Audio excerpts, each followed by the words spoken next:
Good morning. Thank you all for joining. We will be starting in just a moment. Pretty packed house here today. We'll just give a moment to make sure that we clear the waiting room and make sure that folks can hear us.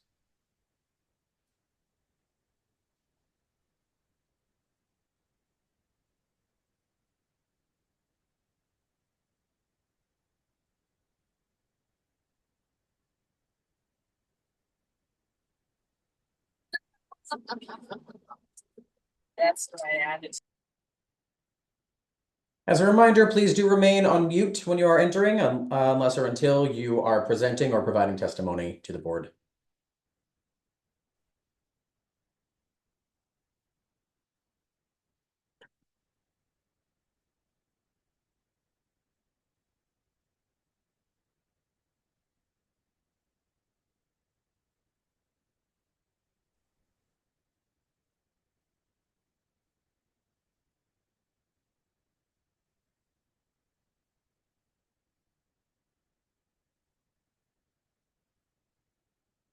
Good morning. This is a hearing before the licensing board for the city of Boston. Today is Wednesday, August 27th, 2025. Today's hearing is being recorded and will be posted to the City of Boston's website. This hearing is being held pursuant to temporary amendments to the open meeting law. That is what allows us to meet virtually. Before I review procedural matters, I will introduce Chairwoman of the Board, Kathleen Joyce. Good morning. My name is Kathleen Joyce. I'm Chair of the Boston Licensing Board. Today I'm also joined by Commissioner Liam Curran and Commissioner Kiana Saxon. Thank you very much. And once again, as a reminder, please do remain on mute unless or until you are presenting or providing testimony before the board. We'll call each item in the order that it appears on this morning's agenda. I will then ask who is present on behalf of the applicant. You'll make a brief presentation regarding your proposal, followed by questions by the chair and commissioners. Following questions, there will be an opportunity for testimony, beginning with elected officials or their representatives. For members of the general public wishing to testify, please limit your testimony to 2 minutes, and please state your name, address, and affiliation, if any. Begin with the first item on this morning's agenda, calling item number 1, Kong and Marvin Inc., doing business as Baguette Cafe, located at 224 Newbury Street, has applied for a common victular license to be exercised on the above 1,445 square foot cafe located on the lower level of the first floor with seating capacity of 27, a centrally located bathroom, kitchen, and prep area in the back, and 2 exits, one at the front and one at the rear with no patio space. Manager John Bowie, hours of operation 10 a.m. to 10 p.m. Who is present on behalf of the applicant?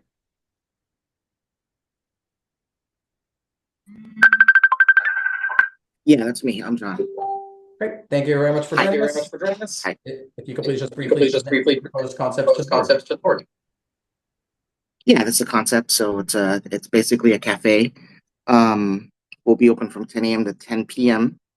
No patio, 2 exits, one in the front, one in the rear. Bathroom in the middle. It's a basement unit, lower level. We're just gonna specialize. Our specialty is Vietnamese sandwiches. We currently have and coffee.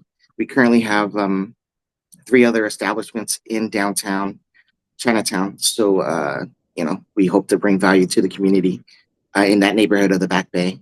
Yeah, that's pretty much it. There's no alcohol, no patio, and we'll be doing sort of kind of like a quick service in and out. So. Thank you. Thank you. So, Oh, Mr. Bowie, I think we're getting feedback. If you could turn the volume down. We're hearing ourselves. Sure, feedback. Turn my volume down. Okay. See if that helps. I'm muted right now, I think. nope. Oh, okay. Okay. Any questions for me? I'll give this a shot. Mr. Bowie, I'm just going to you while you're not. Okay. So just to confirm, this was previously a salon. So you're going to be having a Vietnamese cafe with coffee and sandwiches. This is your 3rd location in the city of Boston? Oh, and now you're on mute.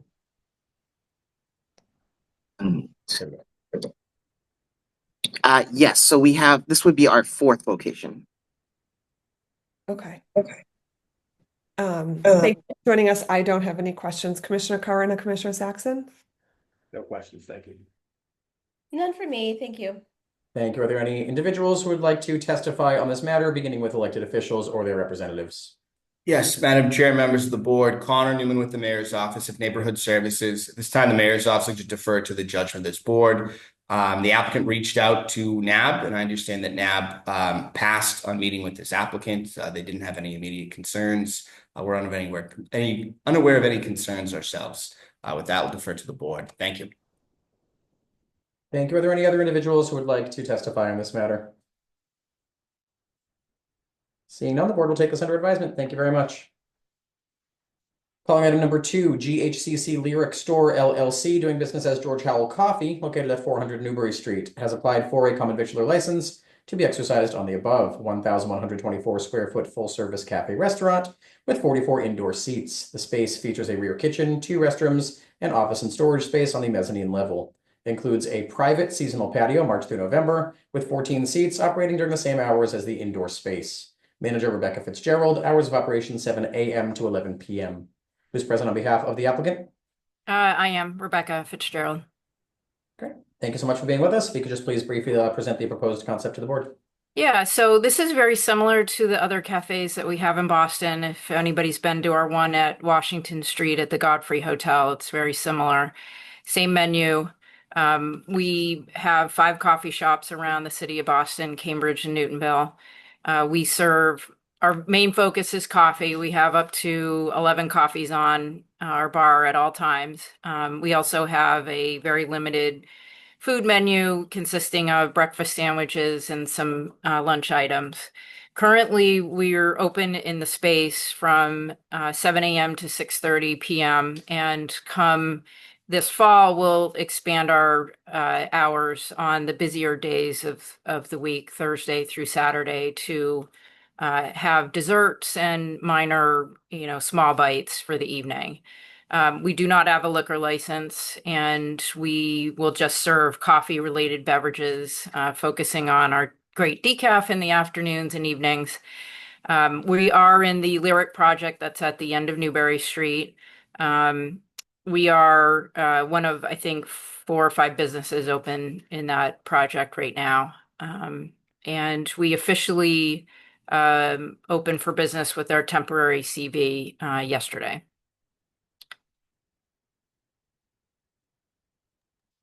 Thank you for your explanation. So right now, what time is the closing hour during the week? 6:30 p.m. Okay. Thank you. I don't have any questions. Commissioner Corona, Commissioner Saxon? No questions, thank you. None for me, thank you. Thank you. Are there any individuals who would like to testify on this matter, beginning with elected officials or their representatives? Yes, Connor Newman with the Mayor's Office of Neighborhood Services. At this time, the Mayor's Office will defer to the judgment of this board. Similar situation here. We have the applicant reach out to NAB, the active civic for this area. I understand that they passed on meeting with the applicant. There was no immediate concerns. We're unaware of any concerns ourselves. With that, we'll defer to the board. Thank you. Thank you. Are there any other individuals who would like to testify on this matter? Seeing none, the board will take this under advisement as well. Thank you very much. Thank you.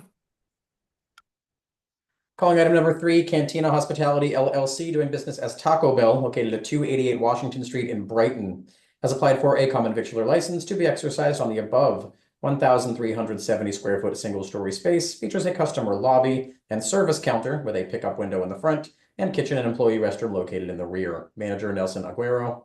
Hours of operation 8 a.m. to 3 a.m. Attorney Tom Miller. Attorney Miller. Thank you, Secretary Green. Good morning, Chairman Joyce and Commissioners. Tom Miller from McDermott, Colty, Miller and Hanley on behalf of the applicant, Cantina Hospitality LLC. I'm joined today by the proposed manager of record, Nelson Aguero, as well as Jim Rooney and Israel Vega from the operations side of the Cantina team, as well as other members of the project team. This representation today shows how they operate and treat the opening of a new location. They bring a full team in order to open a quality and well-run establishment. Overall, Cantina Hospitality has more than 80 locations in 4 states, including 6 other locations in the Boston area in South Boston, Allston, Back Bay, East Boston, and 2 in Brookline. They've been in the area for more than 5 years, since 2020, and have operated successfully and without incident during that time. Taco Bell's offerings have evolved since it was founded in 1962 by Glenn Bell. They still provide bold flavors with quality ingredients, but the menu is customizable now, allowing patrons to find something they want at an affordable price. This includes healthy vegetarian dishes from certified by the American Vegetarian Association, all the way through to traditional tacos and burritos. Taco Bell is global, but Cantina is rooted in the communities they are located in. They hire locally and provide competitive wages and benefits for their employees. Their staff comes from the areas around their restaurants. They support their crews with educational opportunities, scholarships, and promote from within. The proposal here today is to convert this former Enterprise Rent-A-Car location at the corner of Washington Street and Cambridge Street in Brighton into a Taco Bell. This space is directly across the street, across Washington Street from both St. Elizabeth's Hospital, although I think it has a different name now, but I'll never think of it that way, and from District D14. The space is just under 1,400 square feet and will be a takeout only location, no seating inside, with 6 on-site off-street parking spaces. There's no outdoor seating proposed, and the only entertainment will be solely for background music indoors. The proposed hours here are Sunday to Thursday, 8 to 3, Friday and Saturday, 8 to 3:30. Cantina sees a need here for those hours for patients and staff of the hospital nearby and the officers at D14 to have an option for food in the area other than the restaurants, other than the other restaurants in the area that closed well before that. Cantina has operated in multiple locations, including those in residential buildings and densely populated neighborhoods with a 3 or 3:30 closing hour without complaint or issue. They understand what effect a poorly run restaurant can have on a community and what an amenity a well-run one can be to its neighbors. They strive to be a good neighbor to the communities where they operate. Cantina supports the initiatives, local initiatives and events in the community, including youth sports teams and food donations, among other projects and initiatives for the people in which around where they operate. We know the board cares about how app deliveries are handled. Cantina has a sophisticated app tracking system that we've talked about to the board before, but I'll go over it here again. This system notifies drivers when an order will be ready to pick up. An order typically takes 5 to 6 minutes to make, and it typically takes a driver 8 to 10 to arrive. This timing minimizes the waiting for a driver at the restaurant. Additionally, the restaurant knows when a driver has arrived, and a team member is dedicated to run that order out to the drivers in order to further limit any wait time or loitering. This is the system that Cantina has used successfully at its other locations in the Boston area. Unlike those locations, however, that do not have any off-street parking, this one has off-street parking, and the addition of those spaces will further reduce any potential issues. As I've said, I'm joined by the proposed manager. Nelson has worked in a supervisor capacity with Cantina for more than a year and as a manager in different types of retail and food service settings for more than 10 years. He knows how to successfully run a restaurant. He knows how the licensee operates or the applicant operates, and he knows what it takes to make this place an amenity to the surrounding community. As Connor will talk about, we did go through the community process. We had abutter meetings with residents in the immediate area. The response was overall positive. We heard the community is supportive of repurposing this vacant building into something different, and we answered questions related to deliveries and the closing hour and how Cantina operates for this location. We also met with the BAIA. We discussed similar things with them, including how the app deliveries would be handled and the closing hour. The board's approval of this license will allow a first-class operator with a proven track record to renovate and revitalize a long vacant building and bring a restaurant different from those in the area, and providing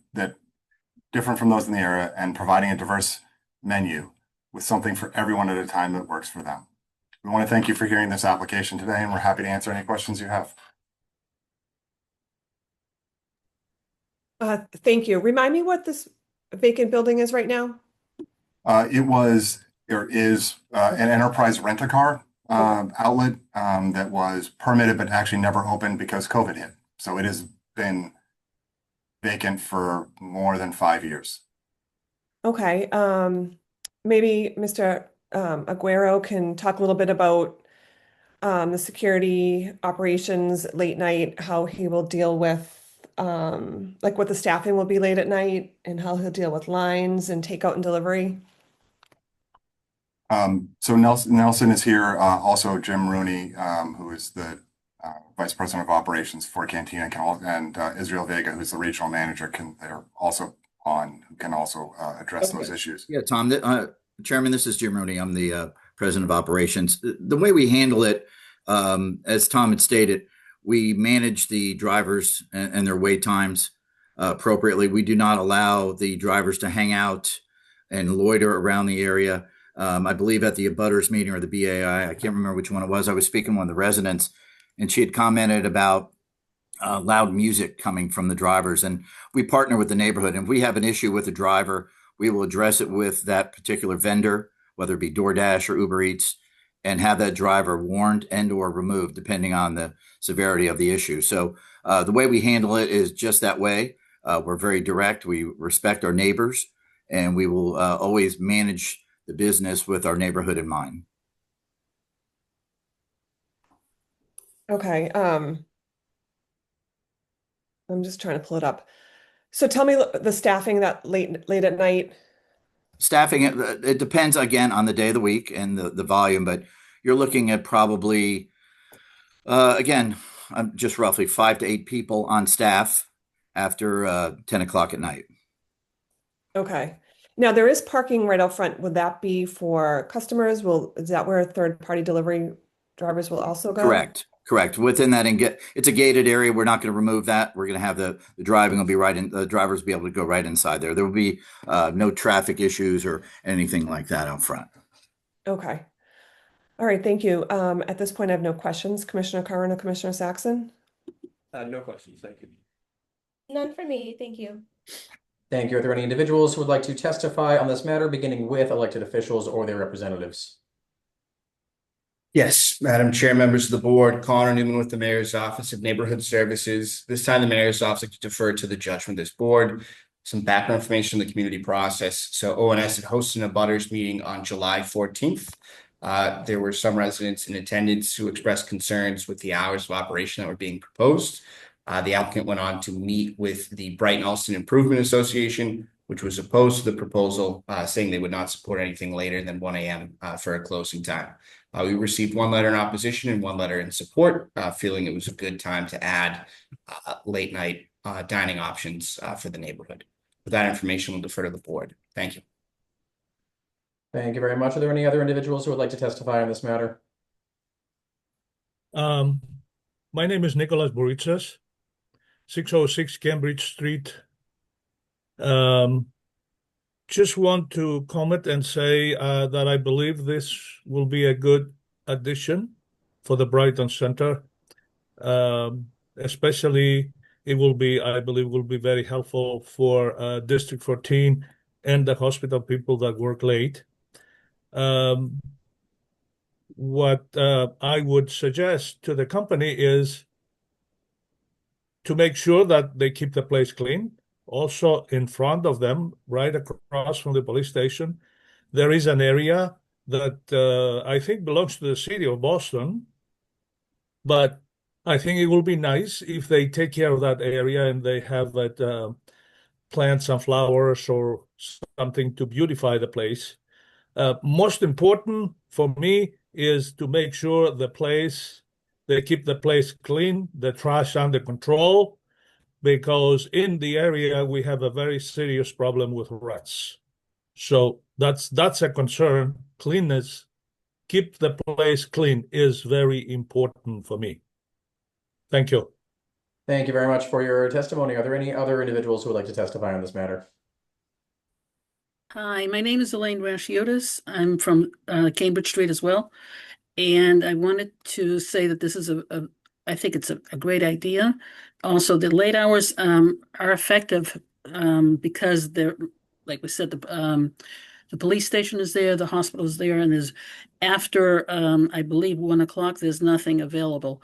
But people do take breaks and when they get a chance, and they probably want to eat something. So it would be very beneficial for these areas, these two employers. I would say the city of Boston and St. Elizabeth's, which is now under the city of Boston as well, Boston Medical Center. Basically, I do want to stress that the area needs to be kept clean. We do have an issue, and that should be addressed by the city of Boston continuously. You know, with it's very unhealthy. But I'm not going to go on that because we're not discussing that right now. Thank you very much. Thank you for your testimony as well. Are there any other individuals with us this morning who would like to testify on this matter? Any further questions from the board following testimony? Mr. Green, may I be heard? Excuse me, yeah? Mr. May I be Gottlieb? heard? Mr. Green? Yes, you may. Oh, thank you. Edward Gottlieb, my office is at 309 Washington Street in Brighton, which is diagonally across the street from this site. And provided the maintenance is up to speed and provided that the traffic is controlled, I'm in favor of this. Any new business in Brighton is an improvement, especially if it's a well-run organization as this appears to be. And I welcome them to the neighborhood.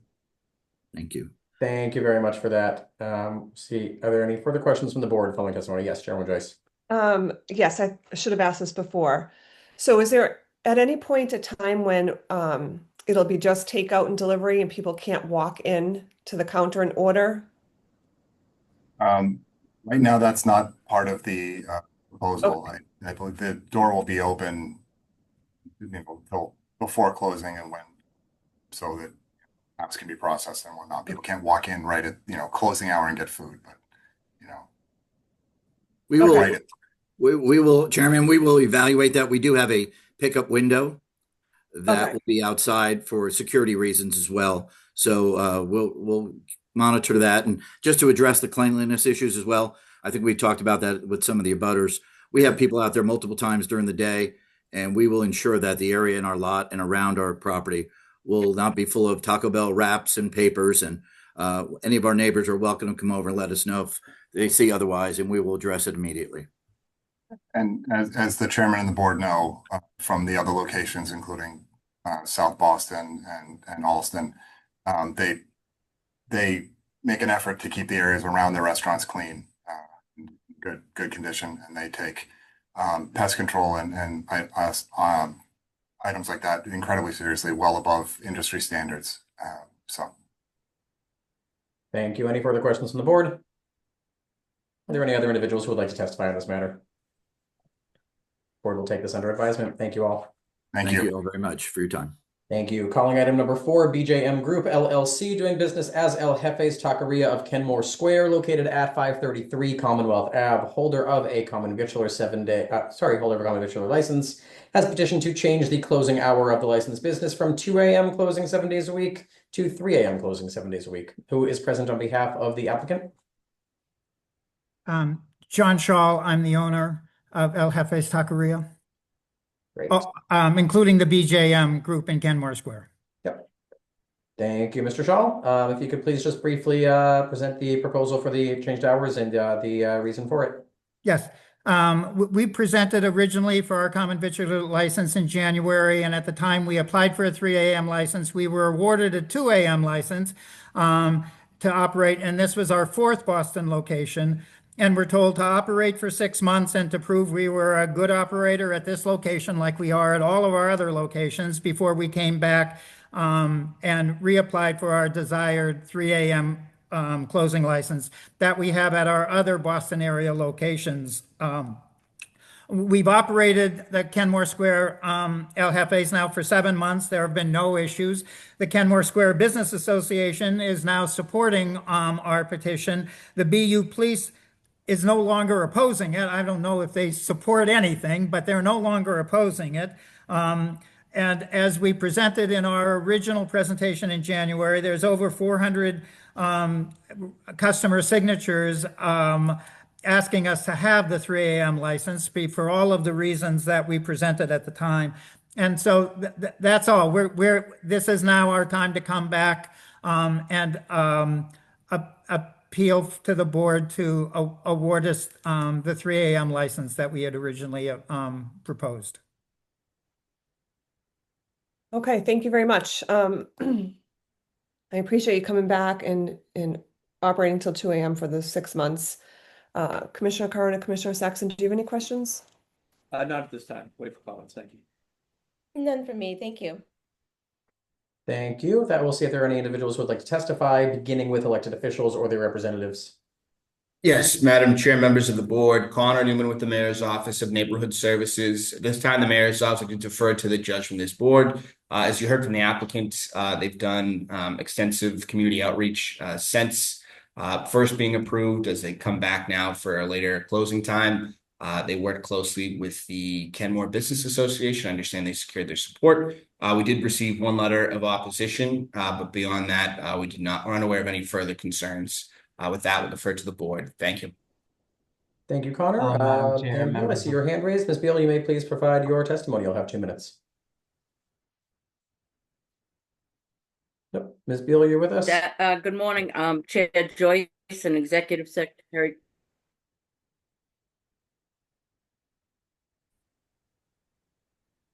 Hello? Hi, yep, we're here. It looks like you froze a little bit.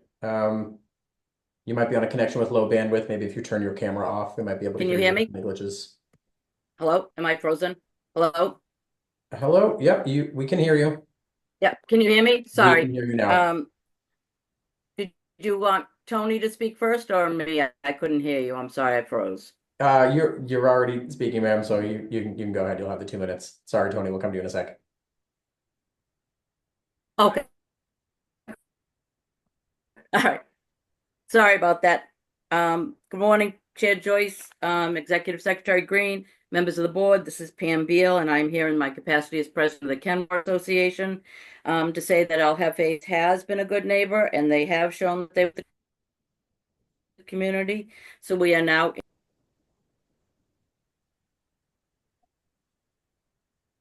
Sorry, you broke off just at the end there. Oh, sorry. Sorry about that. Again, we're in support now after they've worked well with the community. We are in support of their extending their hours till 3 a.m. Did that all come through? That came through. Thank you for that. Good. Perfect. Thank you. Tony from Councilor Durkin's office, did you see your hand raised? And we'll come to you now. Hi, good morning, Madam Chair, members of the board. Here on behalf of Councilor Sharon Durkin. To be clear, our office has heard some opposition from residents. The councilor has expressed her support for the establishment during their first licensing hearing, although she initially opposed the license going until 3 a.m. The councilor would like to acknowledge the establishment's positive contributions and their good behavior as neighbors. So now the councilor supports this application. Thank you. Thank you very much. Are there any other individuals who would like to testify on this matter? Yes, may I speak? I'm Dolores Bogdanian from the Audubon Circle Neighborhood Association. Great. You may please provide your testimony. We have your letter on file as well. Thank you. I will then refer to my letter the board has in front of it, and I will go through it in detail. I am here speaking on behalf of the Neighborhood Association. I live at 452 Park Drive, just outside of Kenmore Square. And of course, the concern is the later closing hour and the amount of traffic that then will continue to extend into the earlier morning hours.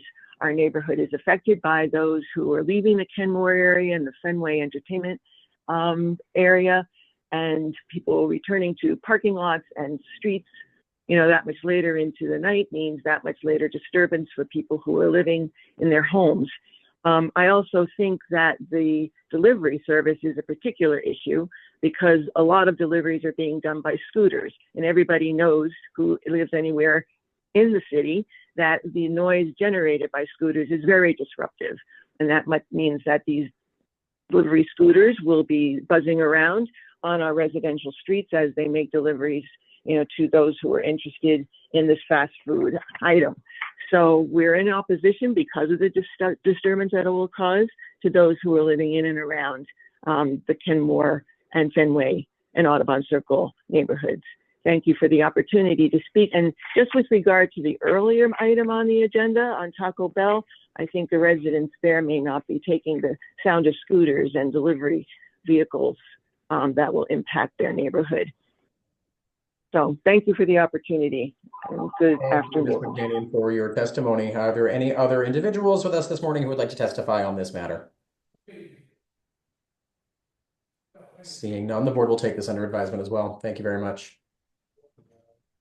Calling items 5 and 6, trustees of Boston University. Doing business as Boston University has applied for 2 dormitory licenses. Item 5 at 126 Bay State Road. This is a 4-story building consisting of 11 rooms and 21 residents. 2 rooms on the first floor, 3 rooms on the second floor, 4 rooms on the third, and 2 rooms on the fourth floor. And item 6 at 13 Buswell Street, a 4-story building consisting of 11 rooms and 24 residents, 1 room in the basement, 1 room on the first floor, 3 rooms on the second floor, 4 rooms on the third floor, 3 rooms on the fourth floor. Manager of both, Nishman Kashyap, who is present on behalf of the applicant. Good morning, Paul Ryle from Boston University. Great. Thank you, Mr. Ryle. If you could please briefly present the proposed concept and operations to the board. Thank you. Good morning, Chair Joyce and Executive Secretary Green and members of the licensing board. For the record, my name is Paul Ryle, and I serve as the Associate Vice President for Auxiliary Services at Boston University.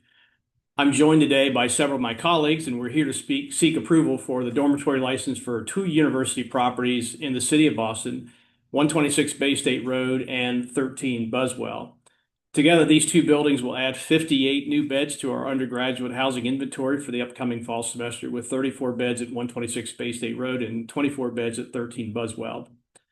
126 Bay State Road has been in our real estate portfolio since 1994 and was recently renovated to meet the City of Boston's occupancies and fire code requirements. The building also features electronic door locks, air conditioning, and includes a resident assistant unit. 13 Buswell, acquired in 2024, has similarly undergone full renovations to meet the City of occupancies and fire code requirements. And like 126 Bay State Road, it's equipped with electronic door locks, updated bathrooms, and includes a resident assistant unit. Both properties complement our existing undergraduate housing inventory to reflect the university's ongoing investment in our on-campus student activity initiative, which is to attract and retain students living on campus. Finally, I'd like to share that we have received a certificate of inspection and certificate of occupancy for both properties from the Inspectional Services Division. We respectfully request your approval of these licenses, and I'm happy to answer any questions that you may have. Thank you. Thank you. Thanks for working with us to get these in for this hearing. At this time, I have no questions. Commissioner Curran or Commissioner Saxon? No questions. Thank you. None for me. Thank you.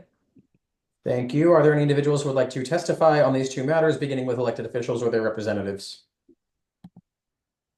Hello, Tony here again from Counselor Sharon Durkin's office. The counselor just wanted to be on record in support of the applications. Thank you. Thank you very much. Ms. Beal, I see your hand raised again. You may please provide your testimony. Yes, good morning again, Chair Joyce, Executive Secretary Green, and members of the board. For the record, my name is Pam Beal, and I serve as the chairwoman of the Boston University Community Task Force. I am here today to express my strong support for Boston University's applications for dormitory licenses at 126 Bay State Road and 13 Buswell Street. Both properties are located on the university's campus and are consistent with neighboring Boston University residents that already serve students. I'm pleased to see them dedicated to student housing, and I believe they will be valuable additions to BU's system, creating more opportunities for students to live in university-managed housing. Accordingly, I respectfully encourage your approval of these applications today. Thank you very much. Thank you very much for your testimony. Are there any other individuals who would like to testify on these matters? Board will take these under advisement as well. Thank you very much for being with us. Calling items 7 through 12 together, Healing Homes of Boston LLC has applied for 6 lodging house licenses. Item 7 at 162 St. Botolph Street, a 4-story building with 3 rooms in the basement, 3 rooms on the first floor, 3 rooms on the second floor, 3 rooms on the third floor, 12 rooms total with 24 lodgers total. All units contain a living or sleeping area, kitchenette, and bathroom with no common space. Item 8 at 164 St. Botolph Street, 4-story building with 3 rooms in the basement, 3 rooms on the first floor, 3 rooms on the second floor, 3 rooms on the third floor, 12 rooms total, with 23 lodgers total, all units containing a living or sleeping area, kitchenette, and bathroom with no common space. Item 9 at 172 St. Botolph Street, 4-story building, 3 rooms in the basement, 3 rooms on the first floor, 3 rooms on the second floor, 3 rooms on the third floor, 12 rooms total, 23 lodgers total, all containing a living or sleeping area, kitchenette, and bathroom with no common space. Item 10 at 174 St. Botolph Street, 4-story building, 3 rooms in the basement, 3 on the first floor, 3 on the second floor, 3 on the third floor, 12 rooms and 28 lodgers total, all units containing a living or sleeping area, kitchenette, and bathroom with no common space.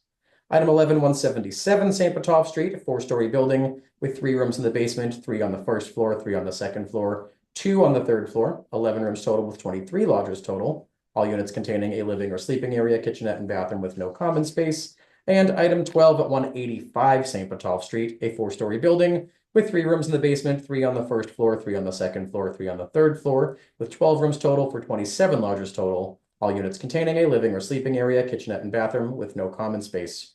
Manager of all 6, Sean Mensinger, and attorney Jeff Drago. Attorney Drago.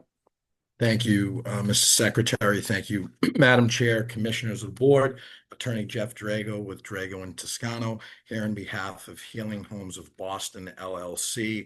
And as was mentioned, with me is the owner, operator, and the applicant, Sean Mensinger. Today, we also have the architect who designed all the floor plans, Dan Artigas with Embark as well.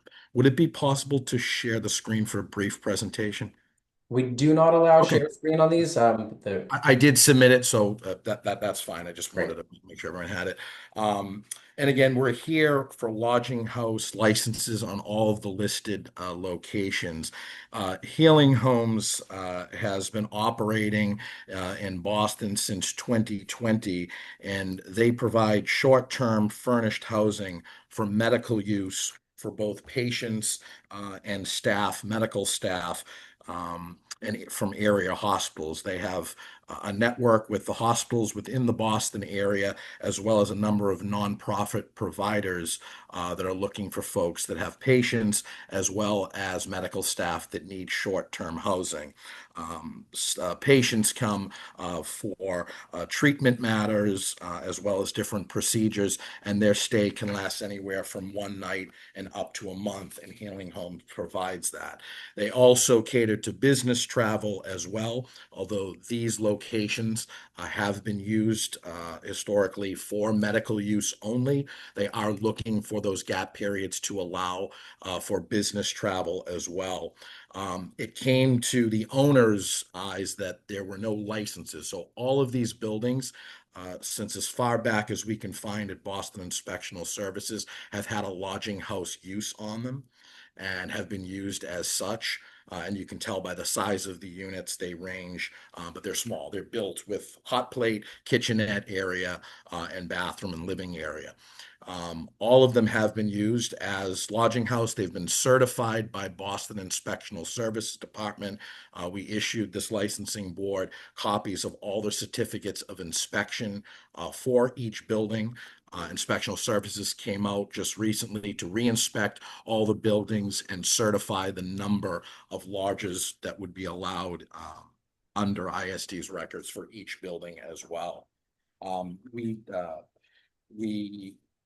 Just to go back here. All of the units all of the lodgers have an emergency number and contact 24 hours a day. There's cameras throughout the building, all throughout the interior. They have staff in emergency cases that live right within the immediate area that can also respond 24 hours. They also have cleaning staff and maintenance staff on call for any issues that may arise. All of the units are fully furnished. They have a small kitchen area, couch, living room area, and bedroom. And it's convenient for patients that are having treatment or business travelers. In this site, it's only patients and medical staff because they can cook if it's on a longer stay, shop within the immediate area, and have a television, living area, office area, desk within each unit. And all of the pictures that were in the presentation that were provided show all of that within the layout of the unit. Right now, they have contracts with area hospitals for patients and medical staff that have been provided, and they have their number with ISD for all of that medical use that's already been established for a while. We did meet with the community. We had our abutters meeting as well as with the St. Botolph Street Association.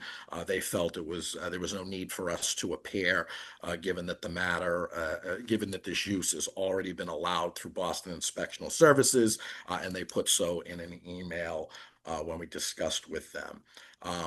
At this point, we can pause and answer any questions. I said it's myself, and we also have the owner, Sean Mensingers, here who can answer any questions that the board may have. Thank you. Is there a minimum stay or a maximum stay for any of these units? So there's no minimum up, so it wouldn't be more than 30 days. Normally, it would never go over that. It could if they wanted to, but the minimum would be a night, one night, because some of the treatments are a day treatment and then they leave the next day. And some of the medical staff that have been coming, it's for a night, and then they move to a different location within the state of Massachusetts. Okay, and how are they managed? Is there a management company that meets with the guests and gives them the key? Is there? Yeah, so GTI Properties is the management company. Healing Homes has its own website that it advertises on, but most of this comes from area hospitals through the contracts and the networks with the nonprofits. That's how they get their guests. Sean, I think if you want to talk a little bit about screening and how you sign up guests, I think that would be helpful. Sure thing. Thank you, Jeff. In terms of management, we like to consider ourselves an in-house management team as well. We have 4 full-time maintenance employees, and we'll maintain all aspects of the building short of building envelope and elevator systems, life safety, things like that.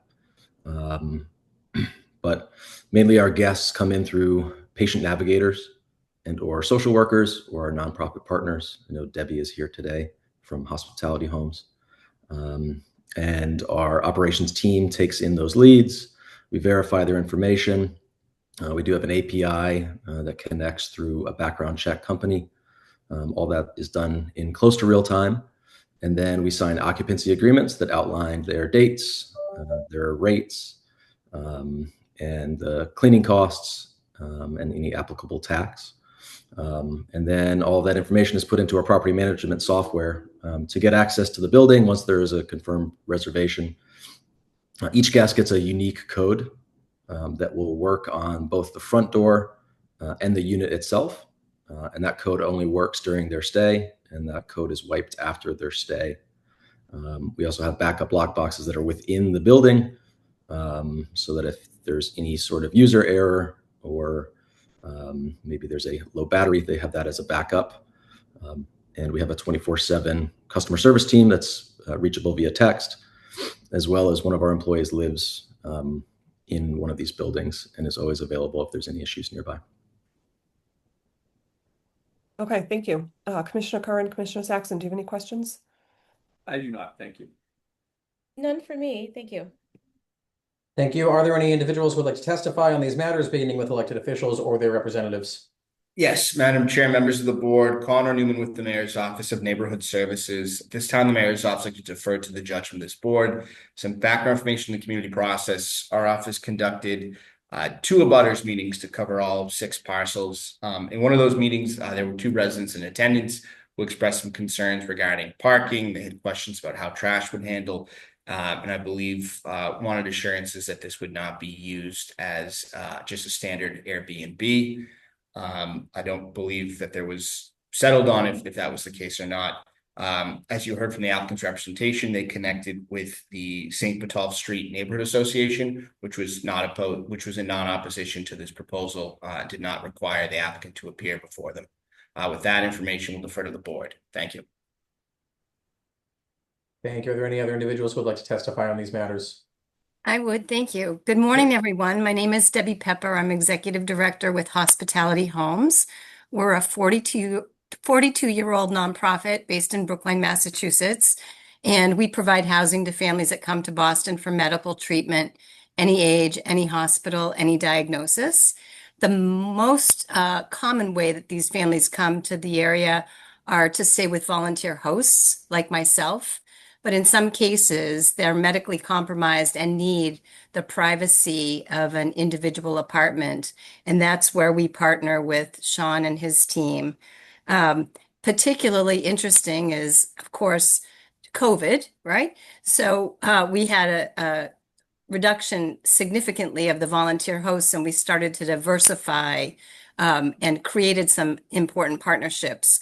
Sean and I met in 2020 and created something that's been extremely valuable.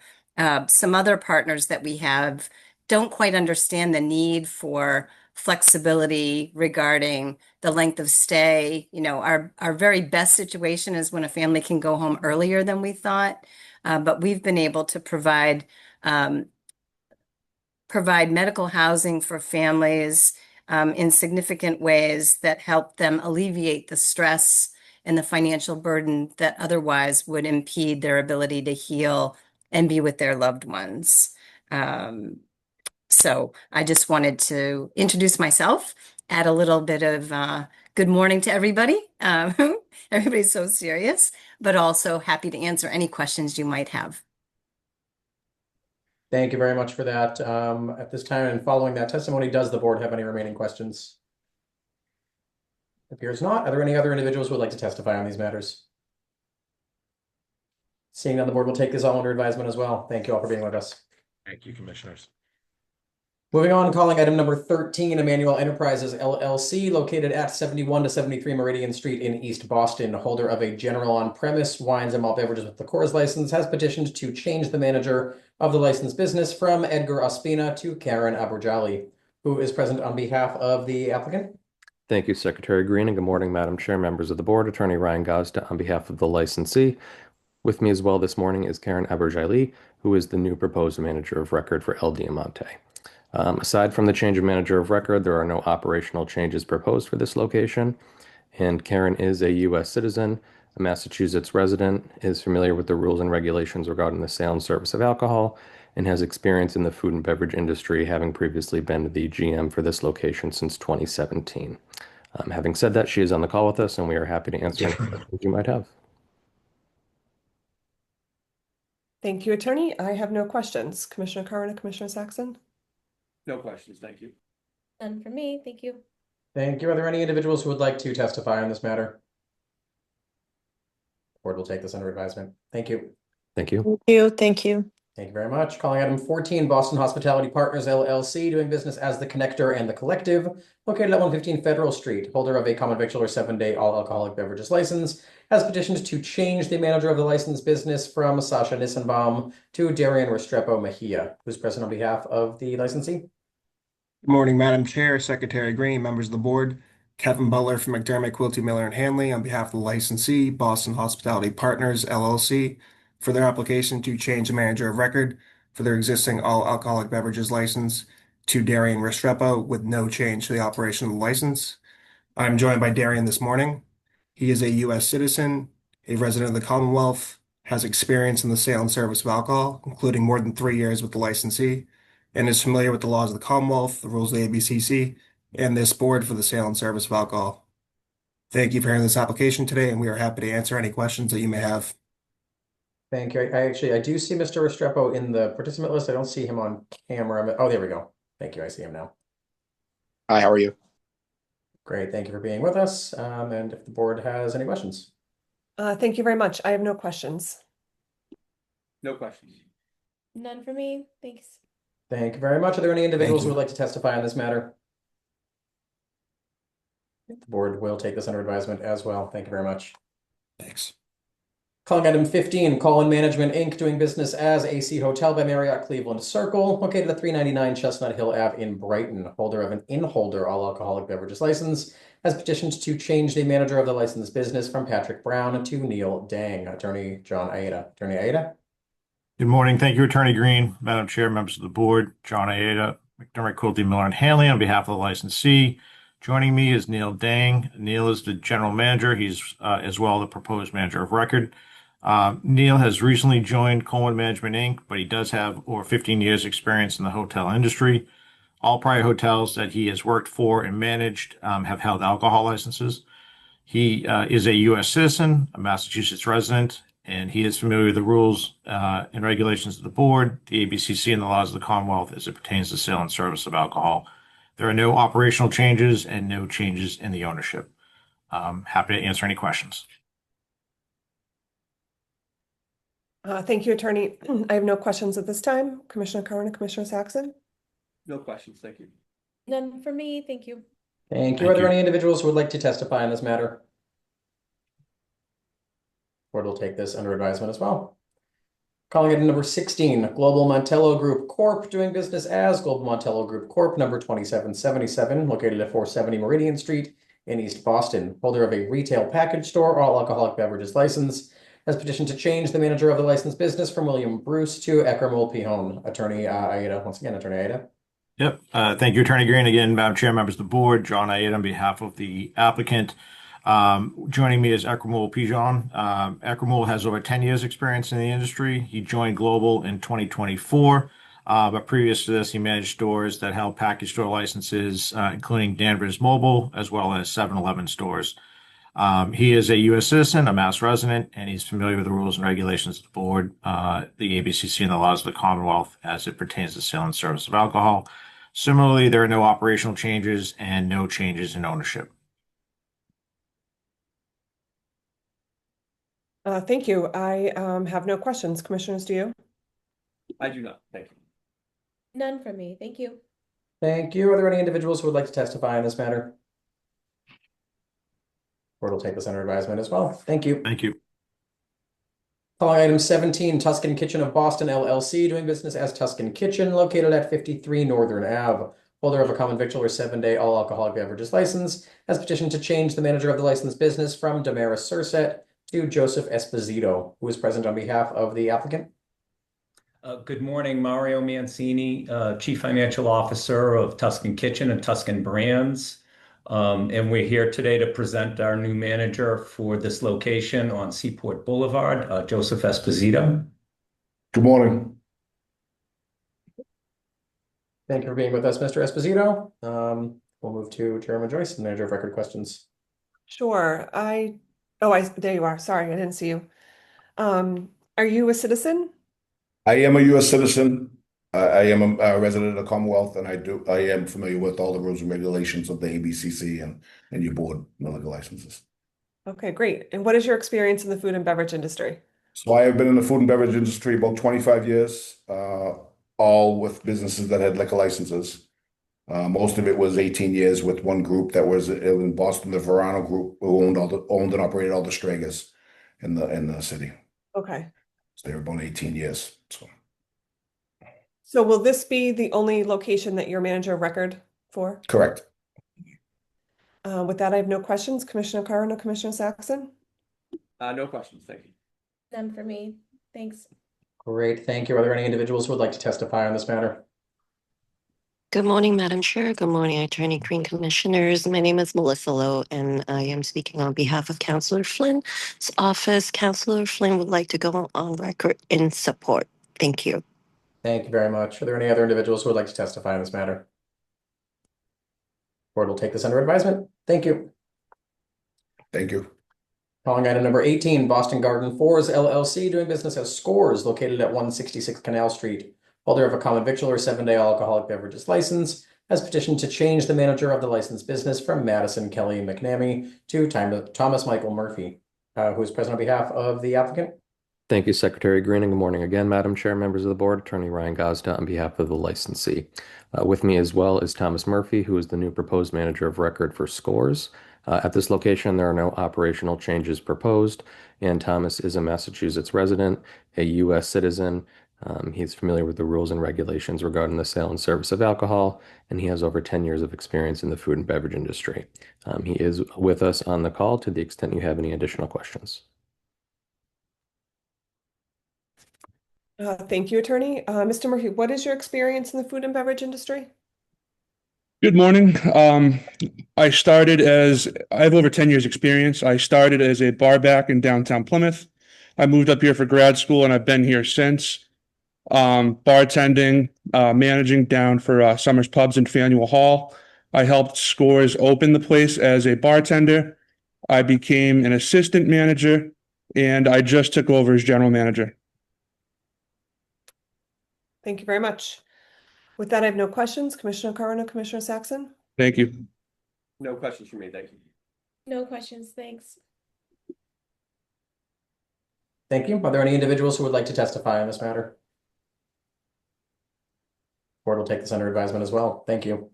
Thank you. Calling item number 19, Swingers Boss LLC, doing business as Swingers, located at 777 Boylston Street. Holder of a common victualler 7-day all alcoholic beverages license has petitioned to change the manager of the licensed business from Bruno Marini to Daniel Cepatelli. Attorney John Ada. Attorney Ada. Good morning again. Thank you, Attorney Green, Madam Chair, members of the board. John Aida on behalf of the licensee. Joining me is Dan Cepatelli. Dan is the general manager as well as the proposed manager of record. He has nearly 25 years experience in the restaurant hospitality industry. 15 of those years have been in a management role. These locations where he's worked have all held alcohol licenses. Dan is a U.S. citizen, a resident of Massachusetts, and he is familiar with the rules and regulations of the board, the ABCC, and the laws of the Commonwealth as it pertains to the sale and service of alcohol. There are no operational changes and no changes in the ownership. Happy to answer any questions. Thank you very much. I have no questions. Commissioner Carano, Commissioner Saxon? No questions, thank you. None for me, thank you. Thank you. Are there any individuals who would like to testify on this matter? Board will take this under advisement as well. Thank you very much. Thank you. Calling item number 20, Harvard Club of Boston, located at 374 to 380 Commonwealth Ave, holder of a club all alcoholic beverages license, has petitioned for a change of officers and directors. Who's present on behalf of the licensee? Hi, thank you, Secretary Green. Good morning, Chairman Joyce, Commissioners. Margot Gillis from McDermott, Quilty, Miller and Hanley, 28 State Street in Boston, here on behalf of the licensee. We are here to update the officers and directors to reflect the current appointment after the annual vote. This update will not affect the day-to-day operations of the license, and this establishment will continue to run in the manner to which the board and the Back Bay community have become accustomed to. Thank you for hearing this application, and I would be happy to answer any questions you may have. Thank you for joining us. I have no questions. Commissioner Carano, Commissioner Saxon? No questions, thank you. None for me, thank you. Thank you. Thank you. Are there any individuals who would like to testify on this matter? The board will take this under advisement as well. Thank you. Calling together items 21 through 26. These are 6 related corporate transactional matters. Item 21, CHLN Inc., doing business as the Chart House, located at 58 to 60 Long Wharf. Item 22, the Oceanair Restaurant Company Inc., doing business as the Oceanair Seafood Room at 40 Court Street. Item 23, Boston Palm Corporation, doing business as Boston Palm at 1 International Place. Item 24, Boston Ocean Club LLC, doing business as Mastro's Ocean Club at 22 Liberty Drive. Item 25, Morton's of Chicago, Boston Seaport LLC, doing business as Morton's Steakhouse at 2 Seaport Lane. And item 26, Del Frisco's of Boston LLC, doing business as Del Frisco's at 230 Northern Ave. These are holders of 6 common victular 7-day all alcoholic beverages licenses, all petitioning for a change of officers, directors, LLC managers. Attorney Elizabeth Pisano. Attorney Pisano. Good morning, Secretary Green, Madam Chair, members of the board. Elizabeth Pisano from Upton, Connell, and Devlin on behalf of the licensees. These applications are all the same. They are going to be removing Tillman Fertitta as an officer of the licensed entity and some upper tier entities and replacing him with Paige Fertitta. There are no operational changes to the restaurants. You will not notice anything different from their day-to-day operations. Manager of record will remain the same. It is just this change of officers. I'm happy to answer any questions that you have. Thank you. I actually don't have any questions. Commissioner Carano, Commissioner Saxon? No questions, thank you. No questions from me, thank you. Thank you very much. Are there any individuals who would like to testify on these matters? Good morning, Madam Chair. Good morning, Attorney Green, Commissioners. My name is Melissa Lowe, and I'm speaking on behalf of Councillor Flynn's office. Councillor Flynn would like to go on record in support. Thank you. Thank you very much. Are there any other individuals who would like to testify on items 21 through 26? Board will take these under advisement as well. Thank you very much. Thank you. Calling item number 27, Alston Live Concessions LLC, doing business as O'Brien's Pub, located at 3 Harvard Ave in Alston. holder of a common victual or 7-day all alcoholic beverages license, has petitioned to pledge the license to Ocean First Bank. Attorney Elizabeth Pisano once again. Attorney Pisano. Good morning again, Elizabeth Pisano from Upton Canal and Devlin. This application is on behalf of Austin Live Concessions LLC. They are seeking to pledge their liquor license to Ocean First Bank as part of its promissory note. And I'm happy to answer any questions. Thank you. I have no questions. Commissioners? No questions, thank you. No questions, thank you. Thank you. Are there any individuals who would like to testify on this matter? Board will take this under advisement as well. Thank you very much. Thank you. Calling item number 28, Camillo Liquors, Inc., doing business as Camillo Liquors, located at 280 Center Street in Jamaica Plain, holder of a retail package store all alcoholic beverages license, has petitioned for a change of stock interest, for a change of officers directors, and finally has petitioned to change the DBA of the licensed business from Camillo Liquors to Camillo Market. Attorney Jen Allen. Attorney Allen. Thank you, Attorney Green, Madam Chair, and members of the board. Attorney Jennifer Allen on behalf of Camillo Liquors and the request. I have here with me Francisco Camillo. This is a simple interfamilial transfer in which Francisco is purchasing his brother Eric's 50% share of Camillo Liquors. All other stock ownership is going to stay the same. This is going to leave Francisco with 50% and Jose Fernandez with the other 50% of the stock. Francisco has been in the liquor industry for over a decade and has another store at River Street in Mattapan. He's well qualified and has plenty of experience in this field. He's familiar with the rules of the ABCC and the City of Boston Licensing Board, is also TIP certified, U.S. citizen, Massachusetts resident. Eric will remain the manager of this store. The second request is also to change the officers, in which Eric will resign as the president and the treasurer with the transfer of his stock, and Jose Fernandez will be appointed as president, treasurer, secretary, and director, and Francisco will also be director. Lastly, they're also just looking to change the DBA from Camillo Liquors to Camillo Market. This was just picked up on while we were looking at the license, but this is just purely to correct a DBA, which has always been Camillo Market. From the beginning, when they purchased this store, the neighbor had requested that the name say Market and not to be associated with liquors, which they had done. So I'm not sure how that was on there, but that's just to correct that, and we submitted that certificate. There's no other changes to this license, how the store is operating, and they've never had any violations, and they're just transferring the stock from one brother to another. And if you have any questions, we're happy to answer them. You can pop over so they can see you. Hi, thank you for joining us, Attorney. Very good explanation. Such a good explanation. I don't have any questions. Commissioner Carona, Commissioner Sampson? No questions. None for me, thank you. Thank you very much. Are there any individuals who would like to testify on this matter? Board will take this under advisement as well. Thank you. Thank you. Calling item number 29, Ferment LLC, doing business as Streetcar, located at 488 Center Street in Jamaica Plain, holder of a retail package store wines and malt beverages license, has petitioned to change the category of the licensed business from a wines and malt beverage to a retail package store all alcoholic beverages license. Who is present on behalf of the applicant? I am. Great. Thank you very much for joining us. If you could please briefly present the proposed change and the reason for it to the board.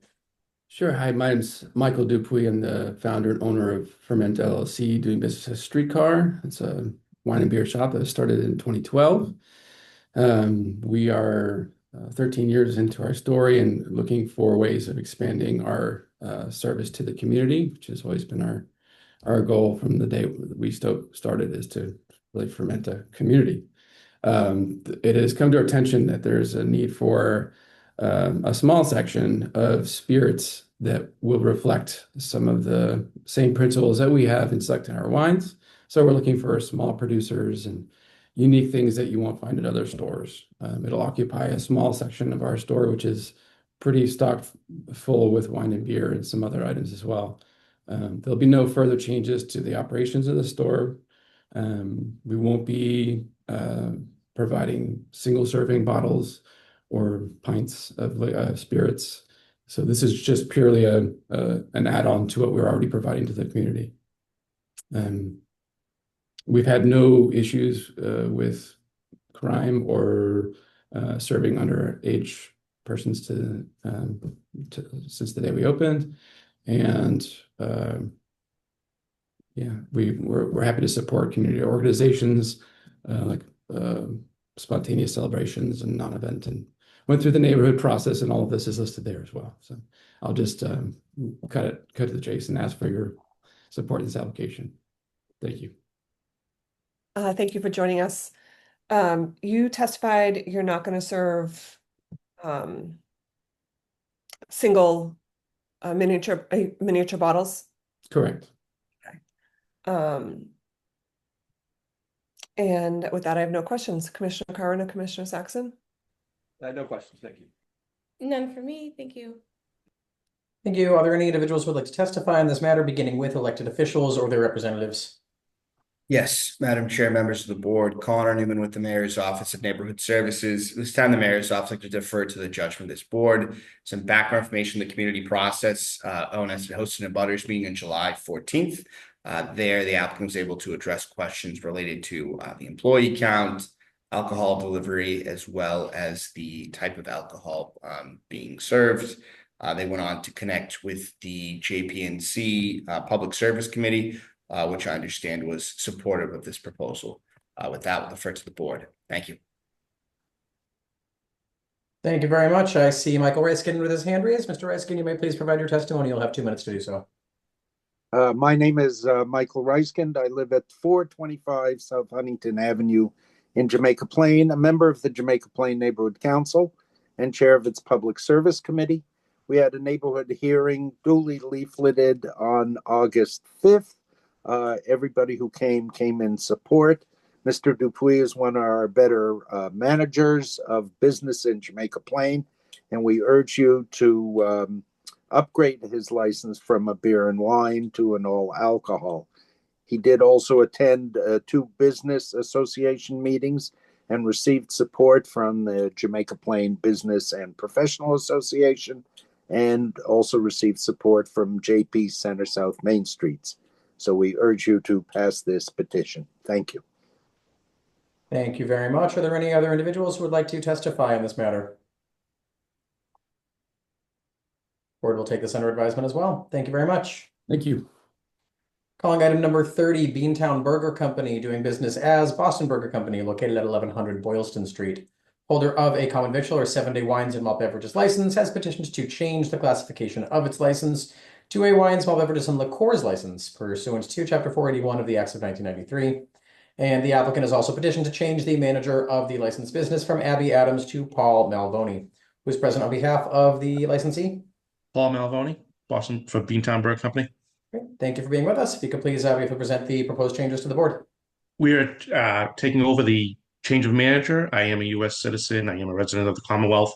I am familiar with the rules and regulations of the ABCC and Boston licensing, and we have been operating under these rules and regulations for over 16 years. And as far as our liquor license, we are looking to upgrade to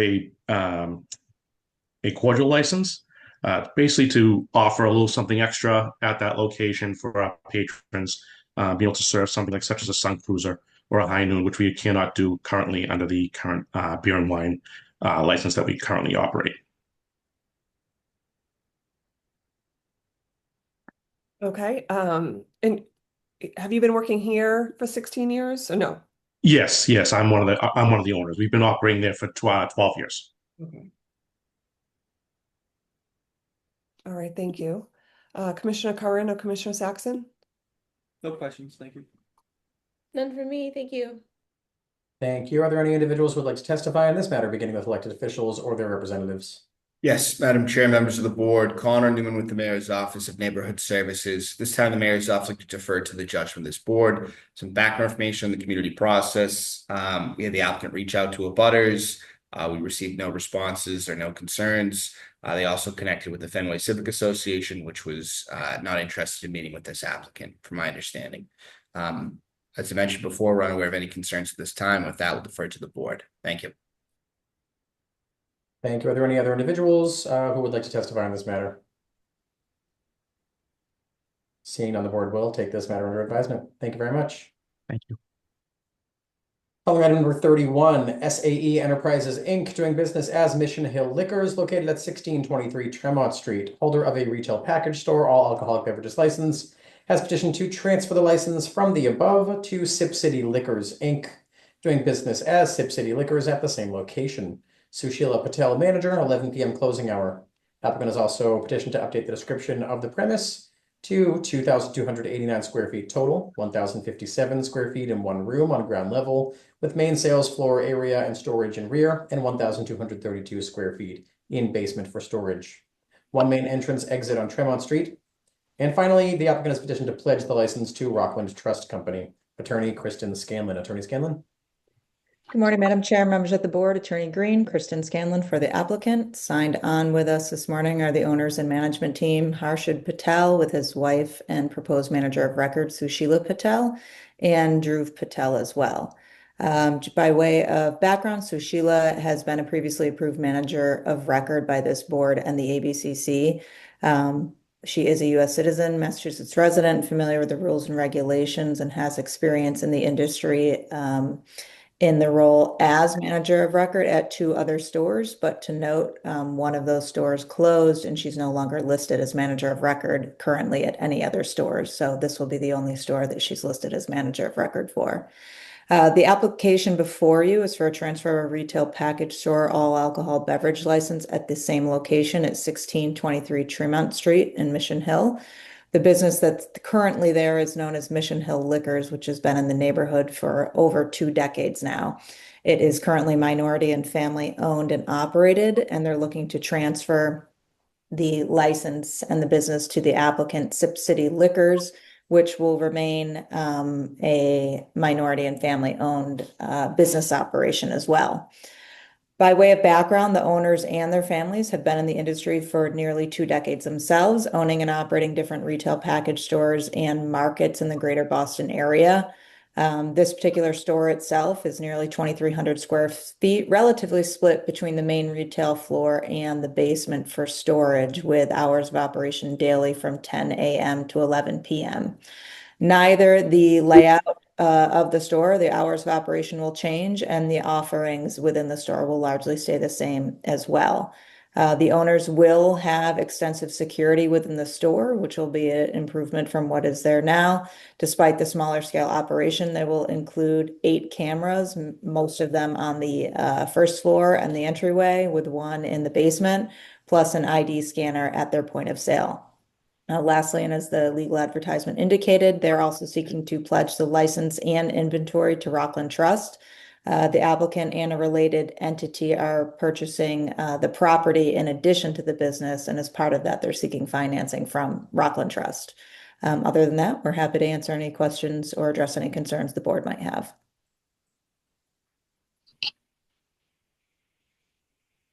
Thank you, Attorney. Thank you to the Patels for joining us. I Yes. don't have any questions at this time. I'm Sushila Patel.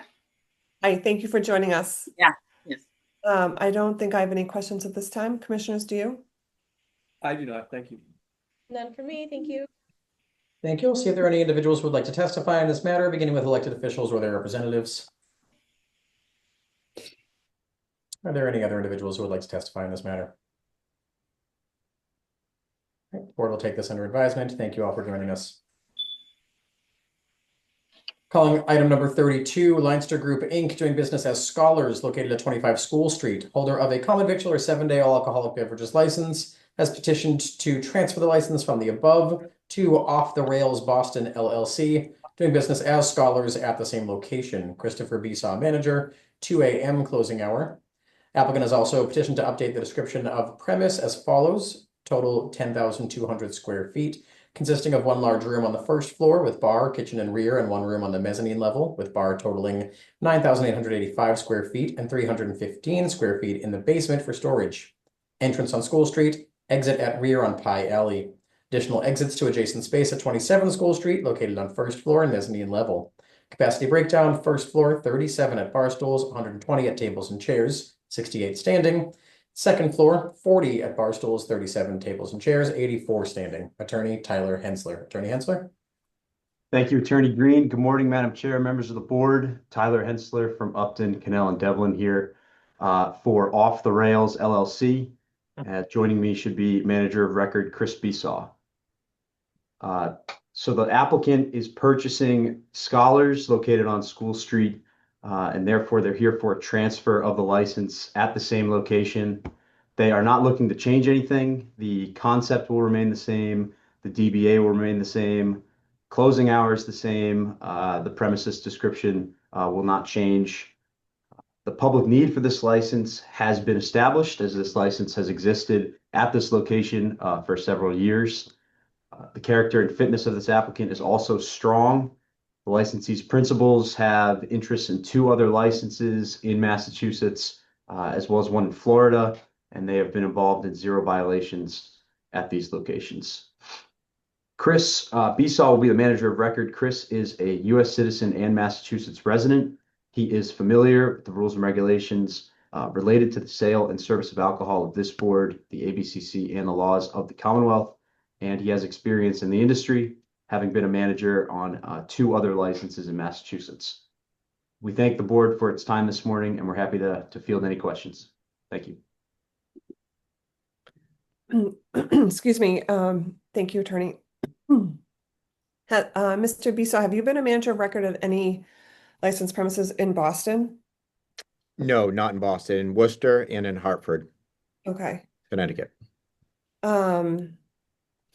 I'm sure your attorney made you aware of it, but this location we've had to work closely with in the past year or so regarding sound issues with neighbors. We can talk about that on the entertainment side, but just want to make sure you're aware of that and that you work closely with the tenants above you and the neighbors to mitigate the sound emanating from the licensed premise, but also at closing time. Yep. It's a quiet neighborhood, and when people are leaving at closing and Ubers and cars are picking people up, we at one point received multiple complaints every single weekend. So that would be something I think as manager of record you need to be concerned with. But other than that, I don't have any questions. Okay. Yeah, thanks. I am aware, and we intend to increase our security presence there, and do the best we can to mitigate any of the sound issues, keeping the volumes lower and working with the neighbors to make sure that they're happy. Okay. Commissioner Curran and Commissioner Saxon, do you have any questions? I do not, thank you. No questions, thanks. Thank you. With that, we'll see if there are any individuals who would like to testify on this matter, beginning with elected officials or their representatives. Or any other individuals who would like to testify on this matter? Board will take this under advisement as well. Thank you. Thank you. Thank you. Calling item number 33, Leonid Wine Company, Inc., doing business as Southie Liquor, located at 399 West Broadway in South Boston, holder of a retail package store all alcoholic beverages license, has petitioned to transfer the license from the above to Bagwan Corporation, doing business as Southie Liquor at the same location. I understand a substitute manager of record application has been submitted for Ravi Patel with an 11 p.m. closing hour. The applicant has also petitioned to update the description of the premise as follows: 1,500 square feet on street level, in one room on the first floor, basement for storage, one customer entrance exit on first floor, one staff exit in basement. Additionally, the applicant has petitioned to pledge the license and inventory to Leonid Wine Company, Inc. Attorney Jackson Christian. Attorney Christian. Good morning. My name is Jackson Christian. I'm the attorney from Democus Law Offices in Lynn, and I'm here on behalf of the applicant Bagwan Corporation. Ravi Patel is also here. He is the president of Bagwan Corporation, and he is the proposed manager of record. So if you're ready for me to go ahead. So Ravi formed Bagwan Corporation to purchase the liquor license and the business assets of Leonid Wine Co., which is currently doing business as Southie Liquor at 399 West Broadway in South Boston. So everything's going to remain the same here. It's going to be the same floor plan, same hours, everything like that. The description update was just because the ABCC has been sort of forcing us to clean up our description of the premises from the existing license, not because anything's actually changing. So yeah, everything else is basically going to remain the same. Ravi's going to be manager of record. He's tip certified, and he has over 10 years experience in the food and beverage industry, including working as a clerk at Bayview Liquors, as few as a few other convenience stores. So he's never had any violations or issues at any of the stores he was working at in the past. And they're going to get a new ID scanner there if there isn't one already that updates every 3 months. So they're going to make sure to stay on top of the IDs at the location. And then so the seller is going to be providing some financing for the transaction. So Leonid Wine Co. is looking for a pledge of the license and the inventory. So yeah, there's just three things that we're asking for overall, and that's approval of the transfer of the license, approval of Ravi as the manager of record, and then approval of the pledge of the inventory and the license to the seller. And then Ravi's here, and if you have any questions, we're more than happy to answer them. Thank you for that. I don't have any questions. Commissioner Curran and Commissioner Saxon? No questions, thank you. You. Thank you. And it does look like Ravi is here. I don't know if you could just come on camera for a moment. So there we go. Thank you very much. I think your attorney otherwise outlined your experience and qualifications, so I don't believe the board has any questions here at this time. Thank you for coming on camera. Are there any individuals who would like to testify on this matter, beginning with elected officials or their representatives? Are there any other individuals who would like to testify on this matter? Yes, Madam Chair, members of the board, Connor Newman with the Mayor's Office of Neighborhood Services. At this time, the Mayor's Office would like to defer to the judgment of this board. ONS had conducted a butters meeting on July 9th. No one attended. We're unaware of any concerns presently. With that, we'll defer to the board. Thank you. Thank you for that. Are there any other individuals who would like to testify on this matter? Board will take this under advisement as well. Thank you. Thank you. Calling item number 34, Iconic Food and Beverage Company, LLC, doing business as Fairmont Copley Plaza Hotel, located at 138 to 150 St. James Ave. Holder of an in-holder all alcoholic beverages license has petitioned to transfer the license from the above to Iconic Copley Plaza Hotel, LLC, doing business as the Fairmont Copley Plaza Hotel at the same location. Tabish Siddiqui manager, 2 a.m. closing hour. Applicant has also petitioned to update the description of the premise to a 9-story hotel building, approximately 370,000 square feet, 383 guest rooms and suites, restaurant, bar, 3 lounges, 2 kitchens, gift shop, fitness center, grand ballroom, 15 meeting room function spaces, lobby and other common spaces, and a seasonal sidewalk cafe, April 30th to November 15th, on a section of public sidewalk in front of 138 St. James Ave for 50 patrons, 11:30 a.m. to midnight on the patio. Additionally, the applicant has petitioned to pledge the license to Credit Agricole Corporate and Investment Bank. Attorney Corey Wilk. Attorney Wilk. Secretary Green, Madam Chair, members of the board, good morning. My name is Corey Wilk on behalf of the applicant, Iconic Copley Plaza Hotel LLC. Tabish Siddiq is here. He's the manager of record, should also be on the call. This application's in connection with a transfer of the license for corporate entities, still same ownership, and so it's a transfer to an affiliate, which is actually the current owner of the hotel. It is a financing pledge in favor of the current lender, Credit Agricole Corporate Investment Bank.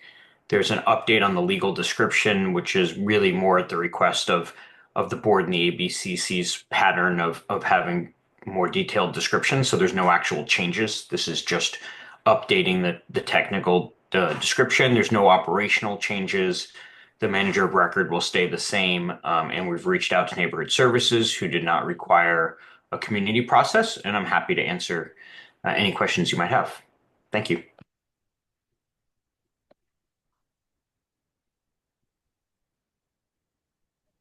Thank you. I don't have any questions at this time. Commissioners, do you? I do not, thank you. None for me, thank you. Great. Are there any individuals who would like to testify on this matter, beginning with elected officials or their representatives? Are there any? Good morning, Madam Chair. Good morning, Attorney Green and commissioners. My name is Melissa Lowe, and I'm speaking on behalf of Councillor Flynn's office, Councillor Flynn would like to go on record in support as the management team at the hotel has been working in good faith with the community. Thank you very much. Thank you for that. Are there any other individuals who would like to testify on this matter? Seeing none, the board will take this under advisement as well. Thank you. Thank you. Calling item number 35, Lincoln Street Property Owner LLC, located at 1 Lincoln Street. Holder of a common victualler 7-day all alcoholic beverages license has petitioned to transfer the license from the above to 1 Lincoln TRS LLC at the same location. Jason Austin, manager, 2 a.m. closing hour. Secondly, the applicant has petitioned to amend the description of the premise from approximately 13,152 square feet on ground floor of 36-story, 1.1 million square feet office tower, approximately 5,273 square feet of restaurant space, approximately 1,527 square foot whiskey bar, and approximately 6,325 square foot lobby bar. 2, approximately 17,063 square feet on the first floor, including a restaurant, lobby bar, whiskey bar, and library lounge area. Approximately 19,733 square feet on the 7th floor, including an event bar, catering kitchen, conference rooms, social lounge, pool room, and approximately 1,759 square feet of corridor and elevator lobby space, and approximately 14,823 square feet of outdoor space on the 8th floor, including an entertainment deck, turf, and walking path, and approximately 1,926 square feet of corridor and elevator lobby space. Finally, the applicant has petitioned for an approval of a management agreement between 1 Lincoln TRS LLC and Flick International Corporation. Attorney Mike Ross. Attorney Ross? Yes, thank you, Attorney Green. Good morning, Madam Chair, members of the board. This is Mike Ross, attorney with the law firm of Prince Lobel. I'm here on behalf of the applicant, and with me today is Jason Austin, the proposed manager of record, also Matt Callahan, representing the building ownership, and also Christine McMahon from Wharf Partners. By way of background, in April of 2024, we appeared before the board to transfer a license to this property. At that time, renovations were ongoing to create a new ground floor restaurant, lobby bar, and related spaces. The goal was to secure the license for the building while a food and beverage operator was still being worked out. That transfer was ultimately approved by the ABCC on June 27th, 2024. Since then, the building was sold to the current ownership through a mortgage foreclosure auction in March of this year. And the new ownership acquired the liquor license through a secured party sale, pending approval. We are therefore here today to request the transfer of the license to current ownership, in addition to the other items that Attorney Green just walked you through. As to the alteration of premises, the new areas will include, as mentioned, a library lounge area on the first floor that connects to the already licensed first floor space.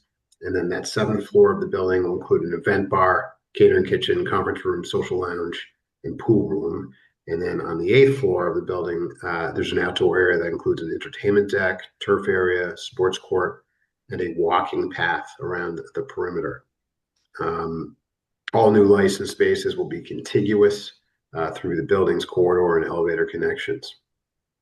These new spaces are considered tenant amenity spaces, similar to previously approved spaces at, for example, 1 Congress Street, but are intended to be flexible in that they can also accommodate events, conferences, speakers, and other functions that are generally open to the public. The applicant and Flick, who will be manager of the space, have been working closely in preparation for opening the space for the sale and service of alcohol. And Flick brings significant experience managing food and beverage for Boston office buildings. With respect to the manager of record, Jason Austin, general manager at Flick, he's a U.S. citizen, a Massachusetts resident, and familiar with the rules of the board and the ABCC. He's extensive experience in the restaurant and hospitality industry, including management roles at Frank and Nick's, Encore, and Abe and Louie's. He's well prepared to take this responsibility at 1 Lincoln. The applicant held a butters meeting with ONS on July 8th. Only one member of the public attended. We addressed their questions regarding the proposed use. The feedback was generally positive, with interest expressed in having more options downtown for food and beverage. In addition, as directed by ONS, we met with the Downtown Business Alliance, and they sent a letter of support that you should have in your record. So I'll pause there and see if there are any questions on the board. Thank you.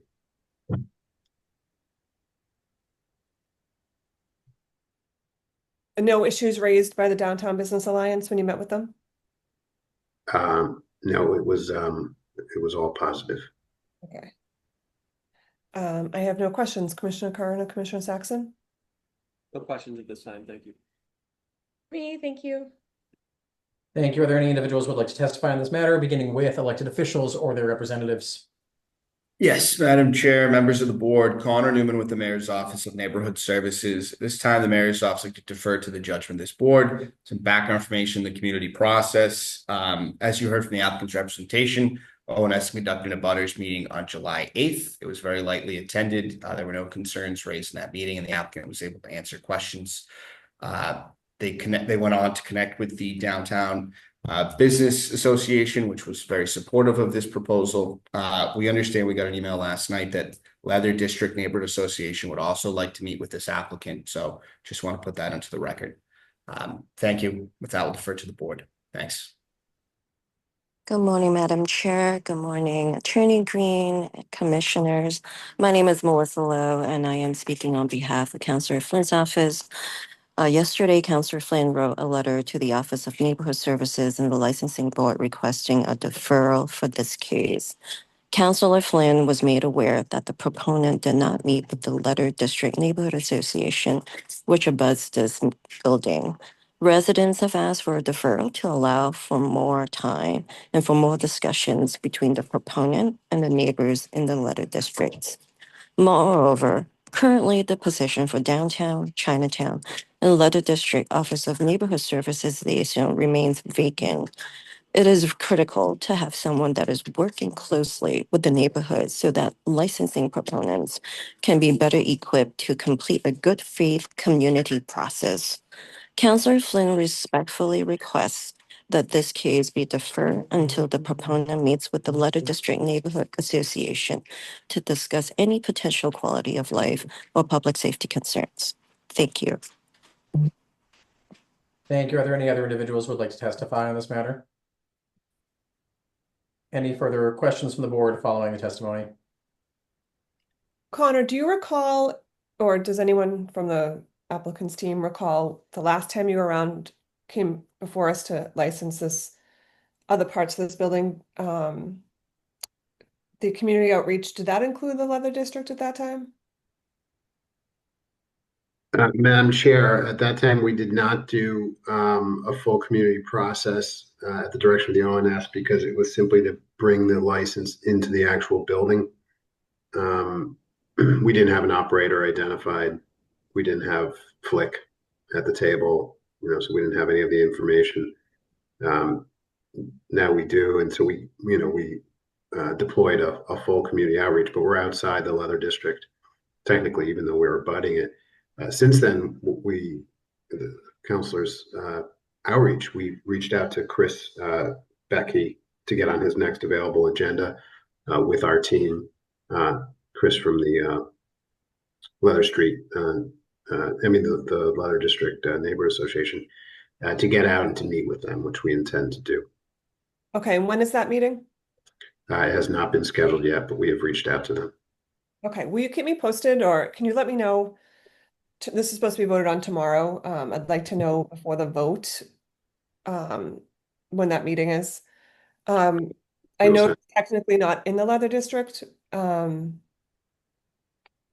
it doesn't sound like the last time around there was a full community process. So I just want to, I think more process sometimes is helpful. But I also don't want to stall business unnecessarily. So I'd like to know when that meeting is. Okay, we will notify you immediately. Okay, thank you. Thank you. Thank you. Are there any further questions from the board at this time? Okay. With that, the board will take this matter under advisement as well. Thank you. Calling item 36, Lord Hobo Dry Dock LLC, doing business as Lord Hobo Tap House, located at 2 Dry Dock Ave, holder of a common victualler 7-day all alcoholic beverages license, has petitioned to transfer the license and the location from the above to Heidi Lau Hot Pot MA Inc., doing business as Heidi Lau Hot Pot, located at 601 Washington Street. Kai Yang, manager, 2 a.m. closing hour. Premise consists of in one large room on ground floor with various seating areas and dining tables, seating for 248. Kitchen, storage, restrooms, and office space in rear, all comprised of approximately 9,232 square feet with one entrance and 3 exits. Attorney Dennis Quilty. Attorney Quilty. Good morning, Attorney Green, Madam Chair, members of the board. Excuse me, Dennis Quilty, attorney representing the transfer for licensure at this location on Washington Street. We are a full-service restaurant, one of approximately 1,400 locations around the world. 182, or rather, I'm sorry, this would be the first location in Massachusetts and certainly in Boston. This is a full-service Chinese hot pot restaurant. You have the square footages and the room sizes, the closing hour. Kai Yang is the proposed manager of record. Kai is a U.S. citizen, is a Mass resident, and has experience in working for the upper levels of this company, which operates as many restaurants around the world. About to open. Oh, thanks. Sorry. Nope, someone just unmuted accidentally. That's better than some of the other break-ins we've had. It is. You may please continue. In preparation for coming before you this morning, we had an ONS Butters meeting, actually back in February. Well attended. We had a meeting with the downtown Boston residents on January 8th. And I believe there's a letter of support in the board's file from them, and a meeting with the Downtown Business Alliance also in January, and a letter of support as well, I believe, is on file from them with the board. With that, we are certainly happy to answer any of your questions. Thank you. Thank you. I have no questions at this time. Commissioners, do you? I do not, thank you. None from me. Thank you. Thank you. Are there any individuals who would like to testify on this matter, beginning with elected officials or their representatives? Yes, Madam Chair, members of the board, Connor Newman with the Mayor's Office of Neighborhood Services. At this time, the Mayor's Office like to defer to the judgment of this board. Some background information on the community process. We had an abutters meeting back in February. The applicant was then connected to DBA, which was supportive, as well as the Downtown Boston Neighborhood Association, which was also supportive as well. With that, we'll defer to the board. Thank you. Good morning, Madam Chair. Good morning, Attorney Green, Commissioners. My name is Melissa Lowe, and I will be speaking on behalf of Councillor Flynn's office. Councillor Flynn would like to go on record in support due to feedback from residents of the Downtown Neighborhood Association on a good community process. Councillor Flynn respectfully requests the proponent continue to work with neighbors on any quality of life concerns. Thank you. Thank you. Thank you very much. Are there any other individuals who would like to testify on this matter? Board will take this under advisement as well. Thank you. Calling item number 37, D Street Music LLC, doing business as D's Keys Dueling Pianos, located at 391 D Street. Holder of a common victual or 7-day all alcoholic beverages license, has petitioned to transfer the license and the location from the above to Proctor Restaurant Enterprise, Inc., doing business as Luxor The Bloom Room, located at 28 to 30 Kingston Street. Ravinder Shahani, manager, 2 a.m. closing hour. Premise consists of in one large room on ground floor, comprised of various dining areas, 74 seats, and bar with seating for 8 patrons, kitchen and rear, together with a room on lower level with additional dining areas, 19 seats, and bar with seating for 12 patrons. Food prep, storage, office space, and restrooms on lower level, all together comprised of 1,529 square feet with 1 entrance and 4 exits. Space is also known as 100 to 106 Bedford Street. The applicant additionally has petitioned to provide bottle service for up to 11 tables on the first floor and 5 tables on the lower level. Attorney Dennis Quilty, once again, Attorney Quilty. Good morning. Once again, Attorney Green, Madam Chair, members of the board, Dennis Quilty, representing the applicant for transfer of this license. Would like to start out by suggesting that this is the site of a long-standing restaurant and entertainment venue at this exact site known as the Good Life, which operated until 2022, at which time the business closed, the license was transferred out. And to the best of our knowledge, the space has been vacant since that time. This application is to almost replicate, and I say that having represented the Good Life when they first went in to that location, to replicate the uses that were made by the Good Life for many years at this location, which is to say a two-level operation with live entertainment, jazz and other live music concepts, and dining on both levels. Primarily, the live entertainment uses would be on the lower level. The upper level would be primarily dining and small bar area. There is a small bar on both levels, actually.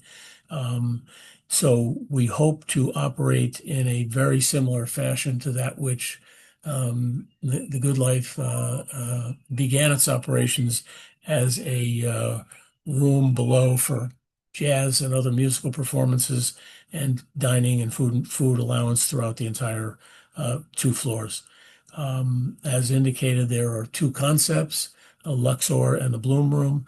There are actually 2 entrances and exits to this building, one on Bedford, one on Kingston. Both will be signed accordingly for these new DBA names, if you will. We, in preparation for being here today, we attended an ONS abutters meeting on July 23rd. It was not very well attended. We had a downtown business meeting on July 30th. We had a follow-up meeting with their public safety and security personnel on August 13th.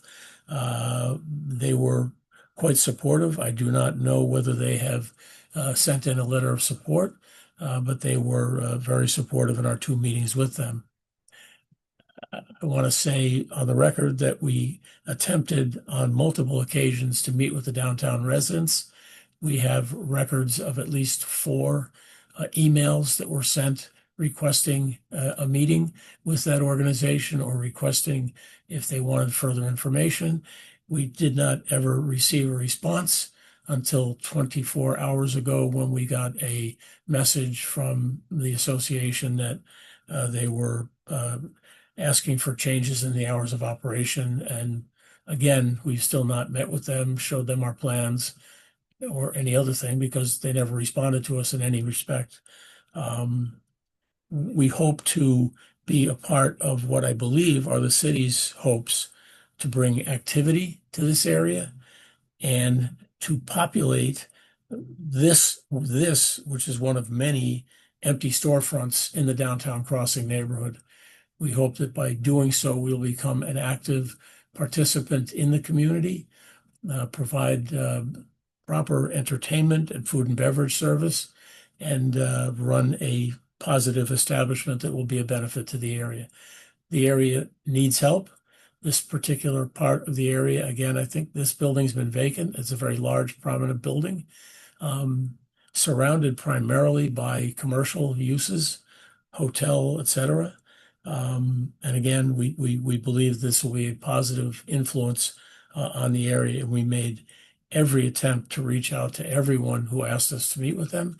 And again, I can't apologize for the residents not getting back to us, but indeed they did not get back to us. Mr. Ravi is a U.S. citizen. He is a Mass resident. He has had experience in the industry. He will most likely be replaced as a full-time manager of record as the business moves forward and opens. But for the moment in time and for application purposes, we propose him as the manager of record for today's hearing. And we're certainly happy to take any of your questions this morning. Thank you. Sounds like you had a robust community process. With that, I have no questions. Commissioner Curran or Commissioner Saxon? Not at this time, thank you. None for me, thank you. Thank you. Are there any individuals who would like to testify on this matter, beginning with elected officials or their representatives? Yes, Madam Chair, members of the board, Connor Newman with the Mayor's Office of Neighborhood Services. At this time, the Mayor's Office would like to defer to the judgment of this board. Some background information on the community process. We had done a butters meeting on July 23rd. I understand it was lightly attended. They were put in touch with both the civic associations for the downtown area. The DBA was supportive of the proposal. The DBNA did not initially get back to the applicant. As you heard from the applicant's representation, they did contact them. I believe it was late yesterday, just expressing concerns with any type of expansion to 2 a.m. On days outside of Fridays and Saturdays, out of concern for public safety. With that information, we'll defer to the board. Thank you.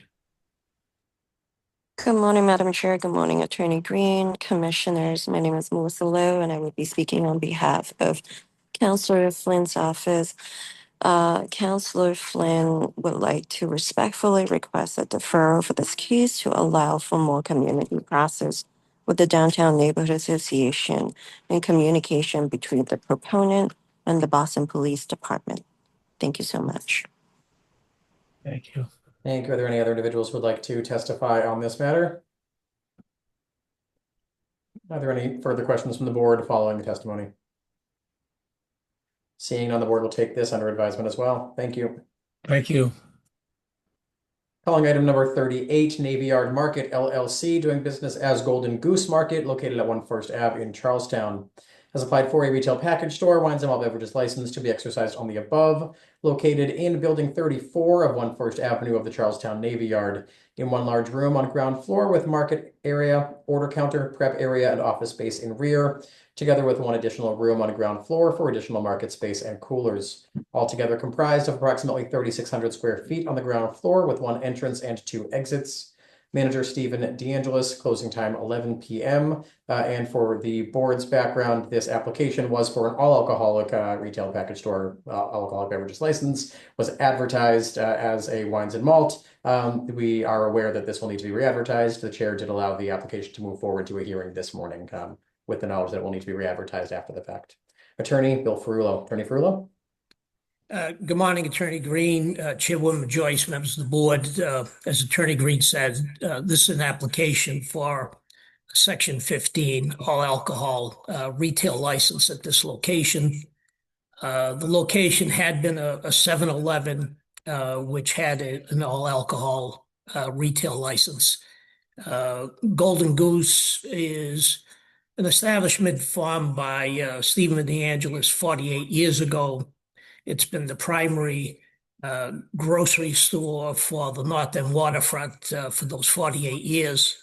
It has full service, as this store in Charlestown will, meaning it will have meats and produce, dairy, groceries, prepared foods, and so forth, in addition to both alcohol and non-alcoholic beverage. Mr. DeAngelis has been extremely active in the business, continues to be active in the business every day. He's at the location in the North End. He will be the manager at this location. He's been an approved manager both by this board and the ABCC for licenses that he's held in the North End in 2 different locations.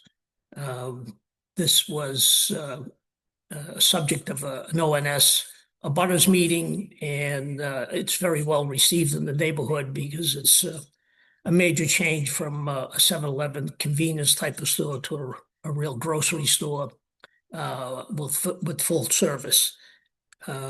The store is 3,000 square feet. It has pretty tight security, as the store in the North End does, meaning both cameras. The spirits for sale are located behind the checkout counter so that they're not accessible, both for the issue of theft or underage issues, etc. This way, they're fully controlled by the staff. In the years that he's held his licenses, there have never been any problems. with the board or with the ABCC, and we would ask that this license be granted.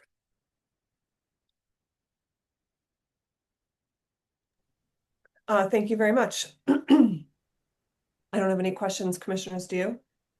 I do not, thank you. None. Thank you.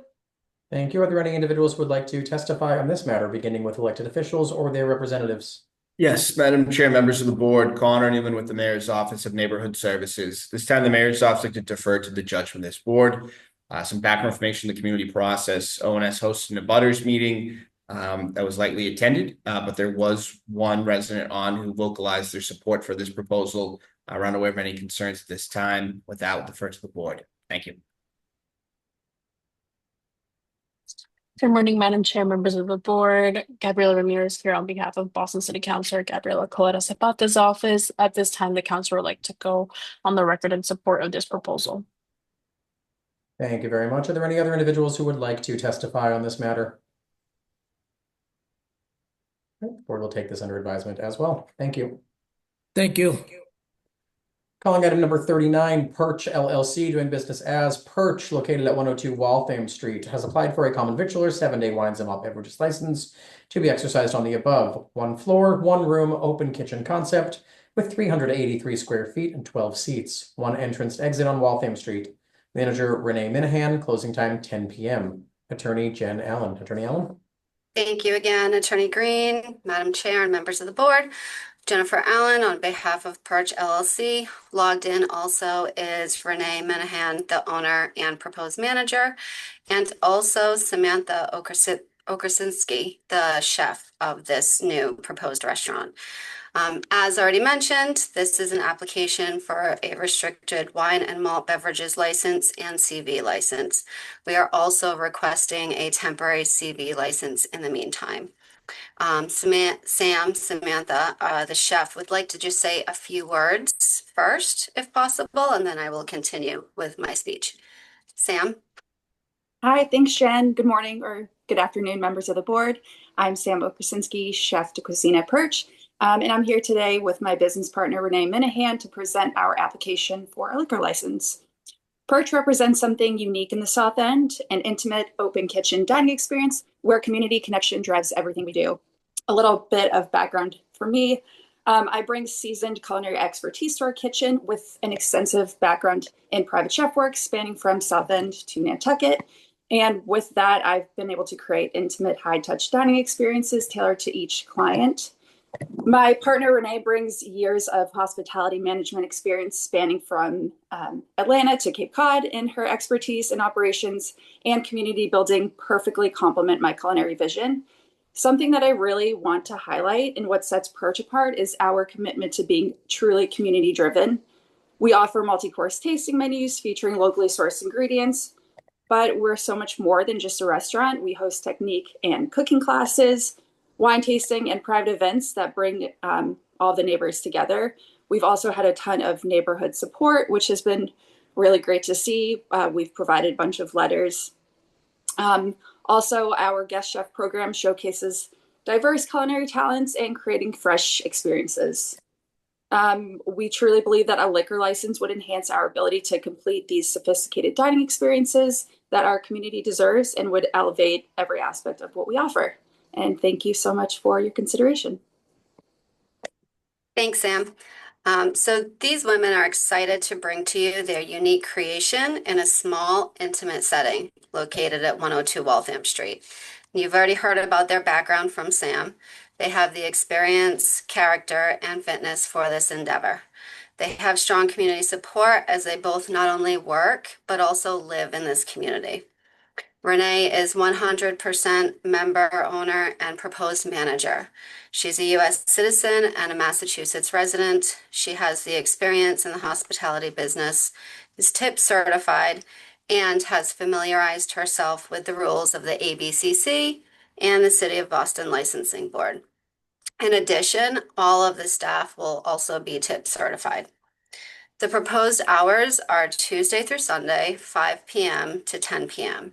The capacity is 12, and there is a long-term lease in place for 10 years contingent upon the approval of the licenses.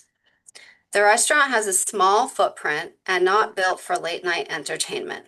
Their concept is really unique with a focus on conversation and fine food. This sets them apart from other venues in the area. No late nights, noise, or crowd control required. There are many other restaurants in the area with licenses, but Perch offers a model unlike anything else in the area. An intimate, chef-driven dining experience where you watch the culinary creations unfold right before you. Prior to Perch, this space was the once loved Barbara Lynch's Stir. Thus, the public convenience is served with a unique, uplifting manner, elevating the Boston food scene. Alcohol service is not an end in itself, but rather a complement to the dining experience, with carefully curated wine pairings and craft malt beverages that are going to align with the cultural roots of the menu. Renee and Sam are proud of this vision for Perch and believe it represents a thoughtful, measured, and community-minded addition to Boston's hospitality landscape. We hope the board agrees that this is not a generic request, but one deserving of approval based on merit, responsibility, and the contribution that they aim to make in this area. And we also hope that you enjoy the PDF that we submitted earlier last week with some pictures and further information, some menu ideas and whatnot for this exciting new endeavor. And if you have any questions from either one, they're happy to answer anything. Thank you for that presentation. It does sound like an exciting concept. I just want to note for the record, I don't know when we'll be able to vote on this particular application because this did not meet the May 23rd deadline for the next round of the zip code restricted licenses. Do you know when you plan on opening?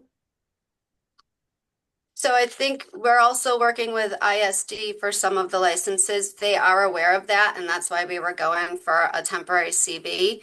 So in case they want to sort of do any special events or soft opening, or even try with a one-day liquor license just to see where they're going on that. And that's if they decide to open up for any special events or anything like that, but at least there's an option there. So, but they are aware of that as well. Okay. Just want to be as transparent as possible on our end. Yes. Commissioners, do you have any questions? Not at this time, thank you. No. No, thank you. Thank you. With that, are there any individuals present who would like to testify on this matter, beginning with elected officials or their representatives? Yes, Madam Chair, members of the board, Connor Newman with the Mayor's Office of Neighborhood Services. This time, the Mayor's Office like to defer to the judgment of this board. Some background information, the community process, ONS conducted a butters meeting on July 7th, which I understand was a positive meeting with neighbors. The applicant also was in touch with 8th Streets and the Bradford Neighborhood Association, which I understand the civics are aware of this proposal, but I don't believe they've formed any particular stance. With that, we'll defer to the board. Thank you. Thank you. I see Indus from Councillor Santana's office with the hand raised. You may please provide your testimony. Good morning, Madam Chair, and excuse me, I'm sorry, and members of the board. We would like to, Councillor Santana would like to go on record and support of this establishment. I think it is an absolutely novel concept and something that would be an asset to the community. And we fully support you. And Sam and Renee, best of luck. Thank you very much for that. Oh, sorry, Melissa, you may go ahead. Good morning, Madam Chair, Attorney Green, members of the board. My name is Melissa Lowe, and I will be speaking on behalf of Councillor Flynn's office. Yesterday, Councillor Flynn sent a letter to the licensing board in support of Perch's application. Perch has had a good faith community process with no concerns raised by neighbors. As we work to support women-owned and small businesses, Councillor Flynn is respectfully requesting that the board provide every consideration to support Perch in their request for a beer and wine license. The management team are residents of the South End, and Councillor Flynn is confident they will handle this new responsibility with professionalism and work with neighbors on any quality of life issues. Thank you very much. Thank you. Are there any other individuals who would like to testify on this matter? Seeing none, the board will take this under advisement as well. Thank you. Thank you. And finally, calling item number 40, Jimothy LLC, doing business as Rosa Lyons, located at 709 East Broadway in South Boston, has applied for a common victual or 7-day all alcoholic beverages license to be exercised on the above. Rosa Lyons is a single room, one level restaurant and bar consisting of 1,233 square feet on the main level and 1,163 square feet on the basement level, giving a total of 2,396 square feet with one entrance and 2 exits. Main level includes dining room with 11 tables, wet bar with 13 seats, and a dry bar with 4 stools. Basement includes office, prep, and storage area. Also a seasonal 240 square foot street patio from May 1st to October 31st annually, with a closing hour of 10 p.m. Sunday to Thursday, 11 p.m. Friday and Saturday. Manager Robert Fitzharris. Closing time 1 a.m. Who is present on behalf of the applicant? Good afternoon. Robert Fitzharris here. Thank you very much, Attorney Green, Madam Chair, and the commissioners of the board. My name is Robert Fitzharris. I'm the owner and manager on record for Rose Lyons in South Boston. We've been operating on a beer, wine, and cordial license for a little over 9 years now, and I have submitted an application for a full all alcohol license for Rose Lyons. I am a U.S. citizen, a resident of Massachusetts. I am familiar with the rules and regulations, and I have 9 years as the owner operator of Rose Lyons, and then an additional 15 years with the Playwright and the Boston Beer Garden, which is now the Broadway, both in South Boston. I've been a resident of South Boston for 25 years, and I'm open to any questions that you may have, and thank you very much for your time. Thank you very much for joining us. And again, I just want to put on the record that this, while it's a great application, it did not meet the May 23rd deadline. So I'm not exactly sure when we'll be able to vote on this, but we will continue the process. And I just wanted to put that out there. Thank you. Commissioner Saxon, do you have any questions? I do not, thank you. None for me, thank you. Thank you. Are there any individuals who would like to testify on this matter, beginning with elected officials or their representatives? Yes, Madam Chair, members of the board, Connor Newman with the Mayor's Office of Neighborhood Services. This time, the Mayor's Office would like to defer to the judgment of this board. Some background information on the community process. Butters meeting was held by ONS on July 28th. It was very well attended. Overwhelmingly, those in attendance were supportive of this proposal. The applicant also connected with the Gate of Heaven Neighborhood Association that was also supportive. And we've received over 30 letters in support of the applicant. With that information, we'll defer to the board and stress that we're unaware of any concerns. We've heard overwhelmingly positive things. Thank you. Thank you, Connor. Councillor Flynn, I do see you on screen if you would like to provide your testimony to the board. Yeah, thank you, Mr. Green, and thank you to this board for the important work that you are doing. Thank you for giving me the opportunity to speak on behalf of a neighbor in South Boston. But Rob has been tremendous owner. He's been an exceptional neighbor. He gives back to the community. He supports residents in need and organizations as well, nonprofits. He's been very active, him and his family, very active in the South Boston community. But it's about, for Rob and for Rosa Lyons, it's about giving back and making the community better. And I'm proud to call Rob a friend, but he's an exceptional, professional, honest business owner. And I just want to go on record in support of this proposal. Thank you for any consideration you could give to Rob and Rosa Lyons. Thank you. Thank you, Councillor, for your testimony. I see a hand raised from Ken Ryan. You may unmute yourself and please provide your testimony. Good afternoon, all. Ken Ryan, 733 East 7th Street, South Boston. Want to echo the praise of Councillor Flynn as it relates to Rob Fitzharris and Rosa Lyons, a respected, reliable part of the South Boston community, constantly giving back to our neighborhood, well above and beyond what the business does for the community. So just want to make sure that we're going on record in support of this application. Thank you. Thank you very much. Are there any other individuals who would like to testify on this matter? Seeing none, the board will take this under advisement as well. Thank you very much for being with us now this afternoon. Those are all the items before the board that will adjourn this hearing. The board is set to vote tomorrow morning at 10 a.m. Notice has been posted to the city's website. Thank you all, and please do enjoy the rest of your day. Thank you very much. Thank you.